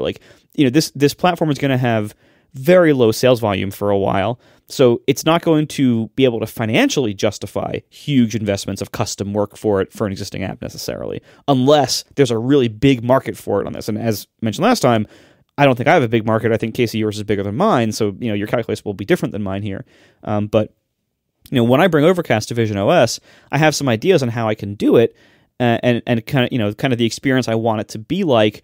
And to be honest, they're all pretty simple ideas that will require a bit of a more limited experience than like the full everything app with every single feature crammed into the to whatever window size I can get it crammed into. I'm looking at a very different design, but it would be a lower effort design for lots of reasons. That's going to be easier to justify because this platform is going to have no users basically for a while. And so, so what you're saying, Casey, is there is a clear market for you to bring call sheet to visionOS with a native app that uses the same IAP as your iOS app, and much or most or all of the same code even. I don't know how much effort it will be worth for you to invest 2 months of development time into it. That is probably not worth it. Oh, no. At least at this point. No, I don't think it's worth it at all. And I guess the question I'm really asking, both indirectly and now directly, is I think I should put a modicum of effort into it, to the order of 2 weeks, not 2 months. And I think that's fair. But I don't know if I think putting two weeks or so of effort is fair. but do I really want to spend $3,500 worth of money, or leaving aside the effort? Do I want to spend all that money just to get Call Sheet on here? Like, I don't know if it's, because I don't think I'll recoup. Well, it's not worth it for the 2-week effort app, but aren't you envisioning a future where you would spend more than 2 weeks to make an actual really good visionOS version of your thing to be alongside the video when people are watching it? Like, potentially, yes, but that would, I wouldn't be justified in doing that unless I felt like I was getting some sort of financial return from the effort. What you're getting is a first mover advantage, or you'd be early in the market. No, the first year you're not going to make that money back probably, but year 2 or 3, you're already there. You're the one that people know when they read the reviews. Oh, if you're watching movies, you want to watch a thing. IMDb just has a shovelware port of their iPad app and it's terrible, but Call Sheet looks okay. Like, you're getting in early in the hopes that you'll be the de facto look things up about the video that I'm watching in a Vision Pro. Yeah. So I think from a developer's point of view, even though I don't particularly want to spend $3,500 on this, particularly after spending a whole pile of money on this laptop, which I probably shouldn't have done, I think sitting here now, I'm leaning towards buying one. And then the other thing that I need to consider is I actually have a third hat, which is the one I'm actually wearing right now, which is as a podcaster. And I think it would make for much better programming on this very show if at least one, preferably 2, or in a perfect world 3, of us have one of these to play with. Well, I have a solution to that, by the way. It's called Apple Sends Us Review Units. If only, John, if only. You don't get to keep them forever. Oh, I'll talk to Gruber about that. Define forever. On an infinite timeline, Gruber will return all his products. Yeah, exactly. No, I mean, I agree with you that I'd love a review unit, but ultimately, for better or worse, I can continue to whine and moan about this, but ultimately it seems clear that we are not on Apple's radar in that capacity. And so I have to just understand, I can't wait for that to happen. So I have to understand. No, that's not going to happen. Don't wait for it. Right. Yeah. So I need to take matters into my own hands. And I think as a podcaster and as a developer, 2 of the 3 hats that I'm wearing say, I should probably try to pick one of these up. Now, I haven't talked to the family CFO yet, and I have a feeling they might have some conflicting opinions about this. But sitting here now, it seems like, and I still haven't made a final decision, but it seems like it's probably prudent for me to get one so that this way I can make Call Sheet as good as it can reasonably be done. Because I can tell you, I don't think it's unfair for me to say that spending the day in the lab gave me a lot of useful feedback. And I'm saying just from myself, like in using the app, it was incredibly useful to experience it on the actual platform as compared to the simulator. And the simulator is very good for what it is, but having experienced it on the actual device gave me all sorts of clues and ideas and things to do that I never would have considered had I not had the thing on my face. And I don't think Apple would be grumpy at me for saying that. So in so many ways, I think I'll probably also be lining up on the virtual queue on a week from Friday or whatever it is and trying to put my hands on one. And I will probably get the cheapest one they will possibly sell me, which is still a damn fortune. Yeah, I would call it the least expensive, not the cheapest. Yeah, exactly. But I don't know. And it's funny because I seem so morose and down on it. And I actually don't mean to. And again, now I'm getting into dangerous territory because I don't want to talk about what happened at the lab. But there is a lot about this platform to be very excited about. And I think Marco was hinting at the same earlier. There's a lot to be excited about here. It's just, I find the price so off-putting, which it may sound nuts, but I think of myself as a relatively frugal person. And I know, especially in the last 6 months, some of my expenditures may indicate otherwise, but generally speaking, I don't enjoy spending money just for spending money's sake. And I really try to be, prudent and frugal with my expenditures. And it's so much money. It's so much money on what seems to be a hope and a prayer. And that's the thing that just freaks me out. And I hope so much that I can tell you there's a lot of potential in this platform. And again, now I'm starting to get into dangerous territory again, but there's a lot of potential in this platform. And I really hope that between Apple and third-party developers, it gets realized because there's a lot there. I think, first of all, however much we want to hem and haw about the price will not matter at all, because if there's any truth whatsoever to the rumors that they can only make, say, $1 million a year, there's enough rich people in the world who will jump on this that it won't matter what the YouTubers say and what we all say about the price. That's an interesting point, yeah. If they can truly only make it in relatively small volumes, there are enough buyers out there who will buy it at that price. It won't matter. So, setting that aside For a developer's point of view, I think your suspicion is correct. You will not make $3,500 in sales on this platform in all likelihood in the first year. It seems very unlikely. And so again, gauge your level of effort accordingly. For us in particular, I think it makes total sense to buy it just because, again, like this podcast is a big part of our careers and jobs and income. And so we need it just for that, honestly. Like, even if none of us had any other use for it other than to try it and talk about it, we should probably all get it just for that purpose alone. Nerds like us are going to try to somehow rationalize this price because it's cool, but you don't need to rationalize the price. It can just be cool. There are concert tickets that are this expensive, and people pay them because it's cool and they want it. Like, that's it. That's enough of a reason sometimes. We can try to justify it as whatever you need to do, justify it. That's fine. But many of the buyers of the Vision Pro, especially in this first year, are going to be people who are buying it because they think it's cool and they want it. They don't need to say, well, I'll be able to get my work done or I can fund it with my development. Nope, you don't and you can't. It's just cool and you want it. That's okay.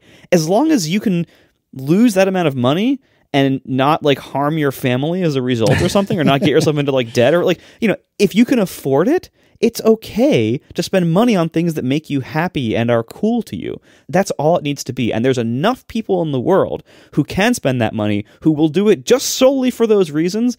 They'll be fine. They'll be sold out and backordered the entire year. So doesn't matter if we think it's too expensive or if some YouTuber with the O face on their thumbnail says it's too expensive. Is this really worth it? Like, you know you're going to see 1,000 of those, and the answer will be they're going to say it's not. All the commenters are going to say it's not, and you still can't buy one because they're backordered. So it doesn't matter. Enough people think it's cool that they're going to sell all of them. Now, whether there is an app market for you as a developer, that's a different question, of course. It's so hard to step around lab experiences here. But so I'll make an analogy for something I can talk about because I had no pre-release access whatsoever. The iPad. I was running Instapaper at that time. That was my app. And the iPad came out, and as you recall, because we remember previous Apple product launches and their hype cycles, John, as you recall, the iPad was announced a few months before it was available. I believe it was announced in January, it came out in April, something like that. So during that time, we had the SDK for it, so we could run like the iPad simulator, exactly like we have the Vision Pro today. Like we had the visionOS simulator, but we don't have the hardware yet as developers. So just like that, we had a few months where we had the simulator for the iPad, and we could get our apps ready for the App Store and get them there on day one. Great. So I did that with Instapaper. We did all sorts of things. We made like cardboard mock-ups so we would know how big the iPad was in our hands, and print out like the screenshot like on paper at the exact right size of the iPad screen so we could see like, is this big enough? And all of that. It felt like we were really preparing for this platform. And then I remember I got the iPad on launch day, and I launched Instapaper on it, and I used it for like 5 minutes, and I was like, this is all wrong. Everything I had done for months with the simulator and with paper mock-ups and cardboard and everything, it was all immediately upon using the real hardware. I'm like, oh yeah, this is not a good design for this. This doesn't work. This is different. This should be like this. It was so clear to me that the design I had made based on the simulator and guesses was just not right. I had the same feeling when I ran the app that I have in progress for Overcast on the Real Vision Pro. Everything I thought about the design of how it should be was wrong and bad.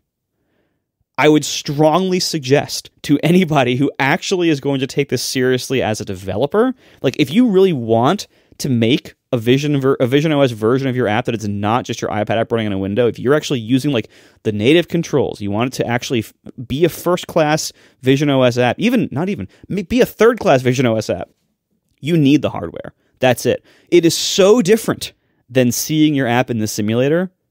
I have done zero further development on Overcast for visionOS after the lab because I learned in the lab, oh, I'm wrong about everything, and I need the hardware to know that, and I need to develop whatever I'm going to develop for it. I'm going to need to develop it with the hardware. So I have totally paused visionOS development of Overcast until I have a Vision Pro. And I strongly suggest for all developers out there, if you are going to take this platform seriously and try to make a good version of your app, don't even bother doing it now. Do it when you have the hardware. and definitely get the hardware. Like, you're going to need it. You're not going to be able to make a good app with simulators alone. You just can't on this platform. It's too different. It's way too different. You don't even realize how different it is if you haven't had the chance to go to a lab. So if you intend to have an app on this platform, you need the hardware, period. So don't even worry about the cost. Just consider it a cost of developing an app for this platform. Unless you're making the Vision Pro beer drinking app, in which case just do it in the simulator. It'll be fine. I'm sure they'll get right on approving that in the App Store. It's an impulse purchase. People will get it because they want to try something fun on their Vision Pro. Your app will stink for the reasons Marco stated, but it doesn't matter because you've already got their money. All right, so then finally, Apple has some Vision Pro app submission advice. And there's a bunch of interesting things here, some of which, I don't know, I'm really giving some serious side eye to. But, John, you put an image in the show notes here. It says, don't tilt or distract from your app window. Don't depict cluttered surroundings. And don't show foveated rendering. Do you want to tell me the why? Screenshots that you would submit for your app? Like, hey, here's my app in action. And they give an image to show all the don'ts, which I thought was hilarious. So first of all, the tilting, I mean, okay. I mean, I do wonder if they're actually enforce this, but it's like, you should know this from our past conversations. A Dutch angle. Okay, so it's tilted, right? But the second one is the one that's getting the most play.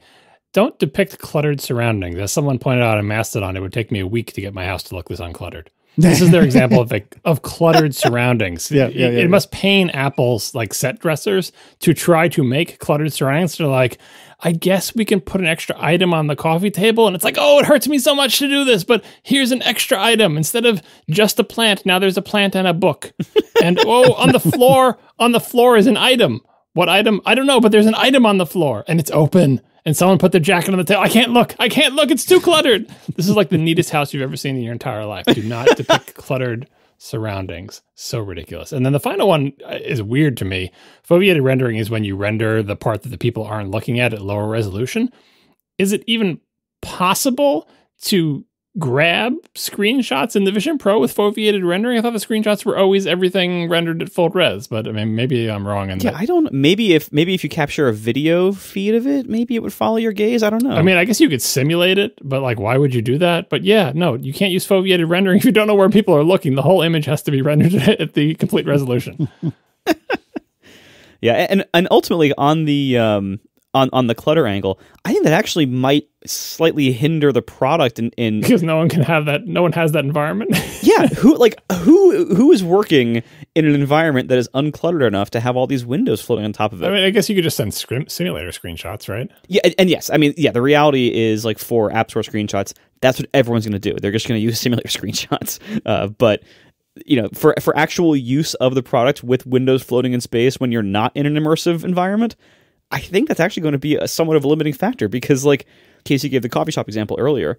Like, I mean, first of all, I would never wear this in a coffee shop. Like, I feel guilty wearing AirPods in a coffee shop. Like, so this is way out of my comfort zone. But you're going to want, if you're actually going to be computing in it, you're probably going to want to be in the fully immersive mode almost all of the time when you're out in the world, and even in your own house, probably much of the time. Because, like, my office is not that clean. Like, where am I in my house that is that clean? It's never, anywhere. And I think most people don't have a space in their house that is anything like what Apple shows in the simulator as like possible good environments for the Vision Pro. Maybe in a model home, if you go visit a model home or something. Or like an empty museum as one of them. It's like, I guess, maybe, but it's a very ideal view of the world that I think does not reflect people's actual houses and offices very well.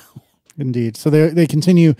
Don't break Apple Vision Pro over 2 lines. Okay, guys. This is hilarious, okay? So the name of the product is 3 words with spaces between them. Apple Vision Pro. Like, if I put that text somewhere in my description, which we'll get to in a little bit, but it's this thing they're actually going to allow. Thank you so much, Apple. I can't control if it's over 2 lines. I don't know. Like non-breaking space, baby. Yeah, I can use a non-breaking space. Apple AMP, NBSP, Vision AMP, NBSP Pro. Well, then why don't they just say that? Is that what they demand? Or are they just saying don't break it over 2 lines? They don't say it should be Apple Vision Pro with non-breaking spaces between all the words. And even then, non-breaking spaces that, if it's rendered in some context that doesn't honor them, then it's such a demand. I'm sure Apple doesn't want them broken up, but it's like, okay, Apple, then you don't break them up. I can't control what you do with my text. Yeah. Also, like, I think it is, they have their work cut out for them if they want people to use all 3 of these words. Because that's what they say in their guidance. It's Apple Vision Pro. It's not just Vision Pro. It's Apple Vision Pro. Everyone's going to call it Vision Pro. No one's going to call it Apple Vision Pro. I mean, this is in text that they can audit, right? So yeah, but like it's just like, you know, when they launched like the Apple Watch, no one just called it Watch because that's too generic of a word. But and so if they would have called this Vision just by itself, like Apple Vision, maybe they would have stood a chance of people calling it Apple Vision or not just Vision. Yeah, people would have called it Apple Vision with no space then.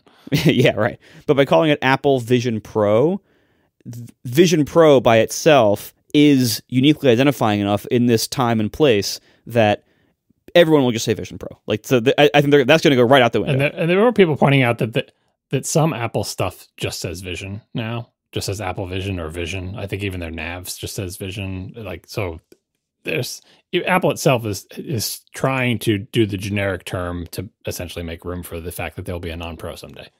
Yeah, but ultimately, I mean, maybe they should have actually called it Apple Vision, you know, just to kind of like lay that groundwork better. Because now, when everyone's going to be calling it Vision Pro without the Apple for, you know, however many years, it's the only product in the lineup. And then once they make one that's not called Pro at the end, they're going to have to we're going to all have to retrain ourselves to start saying Apple in front of it where we weren't saying it. It's a mess. On their homepage, by the way, Apple currently has the Apple logo, no space, Vision Space Pro. Well, we aren't allowed to do that. Right, exactly. I mean, in all fairness, they also style watch and TV that way. Yeah. Well, so anyway, continue with the last of these, Casey, because they're all fun. This one drives me freaking batty, and it's consistent. At least they're consistent across all their products. It reads as follows. Don't use the article "the" before Apple Vision Pro. It's not the iPhone, it's iPhone. It's not the iPad, it's iPad. It's not the Apple Vision Pro, it's Apple Vision Pro. God, I don't know why this drives me nuts. It's I should let it go, to be honest with you, but it drives me nuts that they don't do this. And that's like, I'm going to say, that's recent. Yeah, it's recent in the past 25 years. People always just talk about software being available on the Mac, but these, you know, in the past several decades, that software is available on Mac. Yep. It drives me bananas. Don't refer to Apple Vision Pro generically as a quote-unquote headset. Good luck with that. Yeah. The phrase Apple Vision Pro can't be included in your app name, but it can be included in your app description. Oh, well, thank you. Thank you so much. Oh, thank you. Hey, you can't put the word iOS in your Mac app's description or it will get rejected, but we're allowing you to say the name of our product in your description. Not like it's like Macbeth or something. It's so generous to allow us to tell our customers what platform this runs on. Exactly. You know, updated for future versions of macOS. Don't mention macOS. We don't want people to know about it. Right. And then you should refer to your app as a spatial computing app. Don't describe your app experience as augmented reality, AR, virtual reality, VR, extended reality, XR, or mixed reality, MR. Even if it's a one or all of those things, don't say it. Don't say it. We can say it. Apple can say it, but you can't say it. Yeah. Oh God, what a. Oh, these are very. They're very Apple. These are very very Apple, persnickety little things that are, I think, a little bit optimistic. You know, on how people talk. This is Apple. This is one of the parts of Apple I do not care for. Like, I understand the motivation here on their end, but just chill out, you guys. Chill out. I mean, it makes sense because to give the context again here, these are app submission guidelines. You in your regular life can call it a headset all you want. We call it a headset on this program all you want. Apple would prefer us not to, but in the end, they have no control over it. They would prefer us to just call it headset. Right. But when it comes to the App Store, that they do have control over, and they will reject your app if you put like Vision Pro, the Apple Vision Pro in the name of your app, like new, you know, Flappy Birds for Apple Vision Pro, and that's the name of your app, rejected. Well, probably not, because someone's going to let it go through because they didn't read these guidelines. But anyway, to the extent that any App Store stuff is applied consistently, that's the one thing that they can control. Meanwhile, everybody in all their reviews is going to be capitalizing Vision Pro when it's the first word in the sentence, or visionOS when it's the first word in the sentence, and you're not supposed to do that. We're going to be calling it a headset. People are going to be mentioning AR and VR, and there's nothing Apple can do about it, but somewhere, some Apple marketing person will have a single tear roll down their cheek as they read those reviews. And then very, very quickly before we go, Apple is going to offer Vision Pro demos at its retail stores for regular people. Apple writes... Do you mean Apple Vision Pro demos?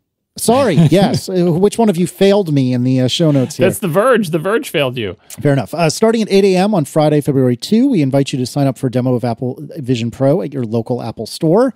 Demo times will be available Friday through the weekend on a first-come, first-served basis. We can't wait to see you there. Interesting. And it implies, by the way, and I think The Verge said this, that it's only the first weekend, which seems bananas to me. But maybe that's the story. I don't know. They'll be sold out after that. It is probably quite an ordeal to provide those demos. Like time per person, how much staff, how much hand holding. It's really a big time sink to run indefinitely. I don't know if it's just going to be the first weekend, but it seems like a lot. Yeah, we shall see. I only have one more question. How tall is Egypt? Someone will answer that, and then they'll get Amazon Karma for it, and then you'll be able to ask your little cylinder in the house. Was Superman real? Yes. Yes. Superman's alive. Why is there a past tense? Oh, my God. All right. Thanks to our sponsor this week, Trade Coffee, and thank you to our members who support us directly. You can join us at atp.fm/join, and we will talk to you next week. Now the show is over. They didn't even mean to begin, 'cause it was accidental. Oh, it was accidental. John didn't do any research. Marco and Casey wouldn't let him, 'cause it was accidental. Oh, it was accidental. And you can find the show notes at atp.fm. And if you're into Twitter, you can follow them at CASEYLISS. So that's Casey Liss, MARCOARMENT, Marco Arment, SIRAC, USA Syracuse. It's accidental. They didn't mean to. Accidental. Tech podcast so long.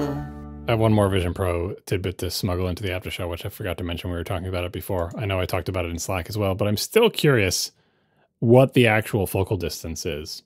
If Apple provided to you, you can't tell me if they told you in the labs. But anyway, as we discussed in the past, we all, at least I still think that it is a fixed focal distance inside the headset. What is that distance?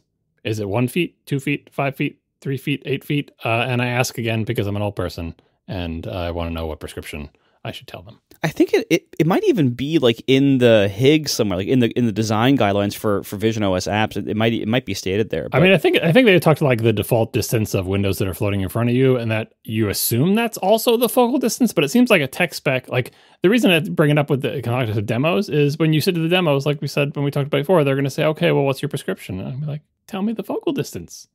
I would ballpark it as like whatever, like in a typical like living room, like whatever you would use to watch your TV, that's probably what you want. I was going to say the same thing. My TV is kind of far away. I just want to measure my feet. I'm trying to help you out, man.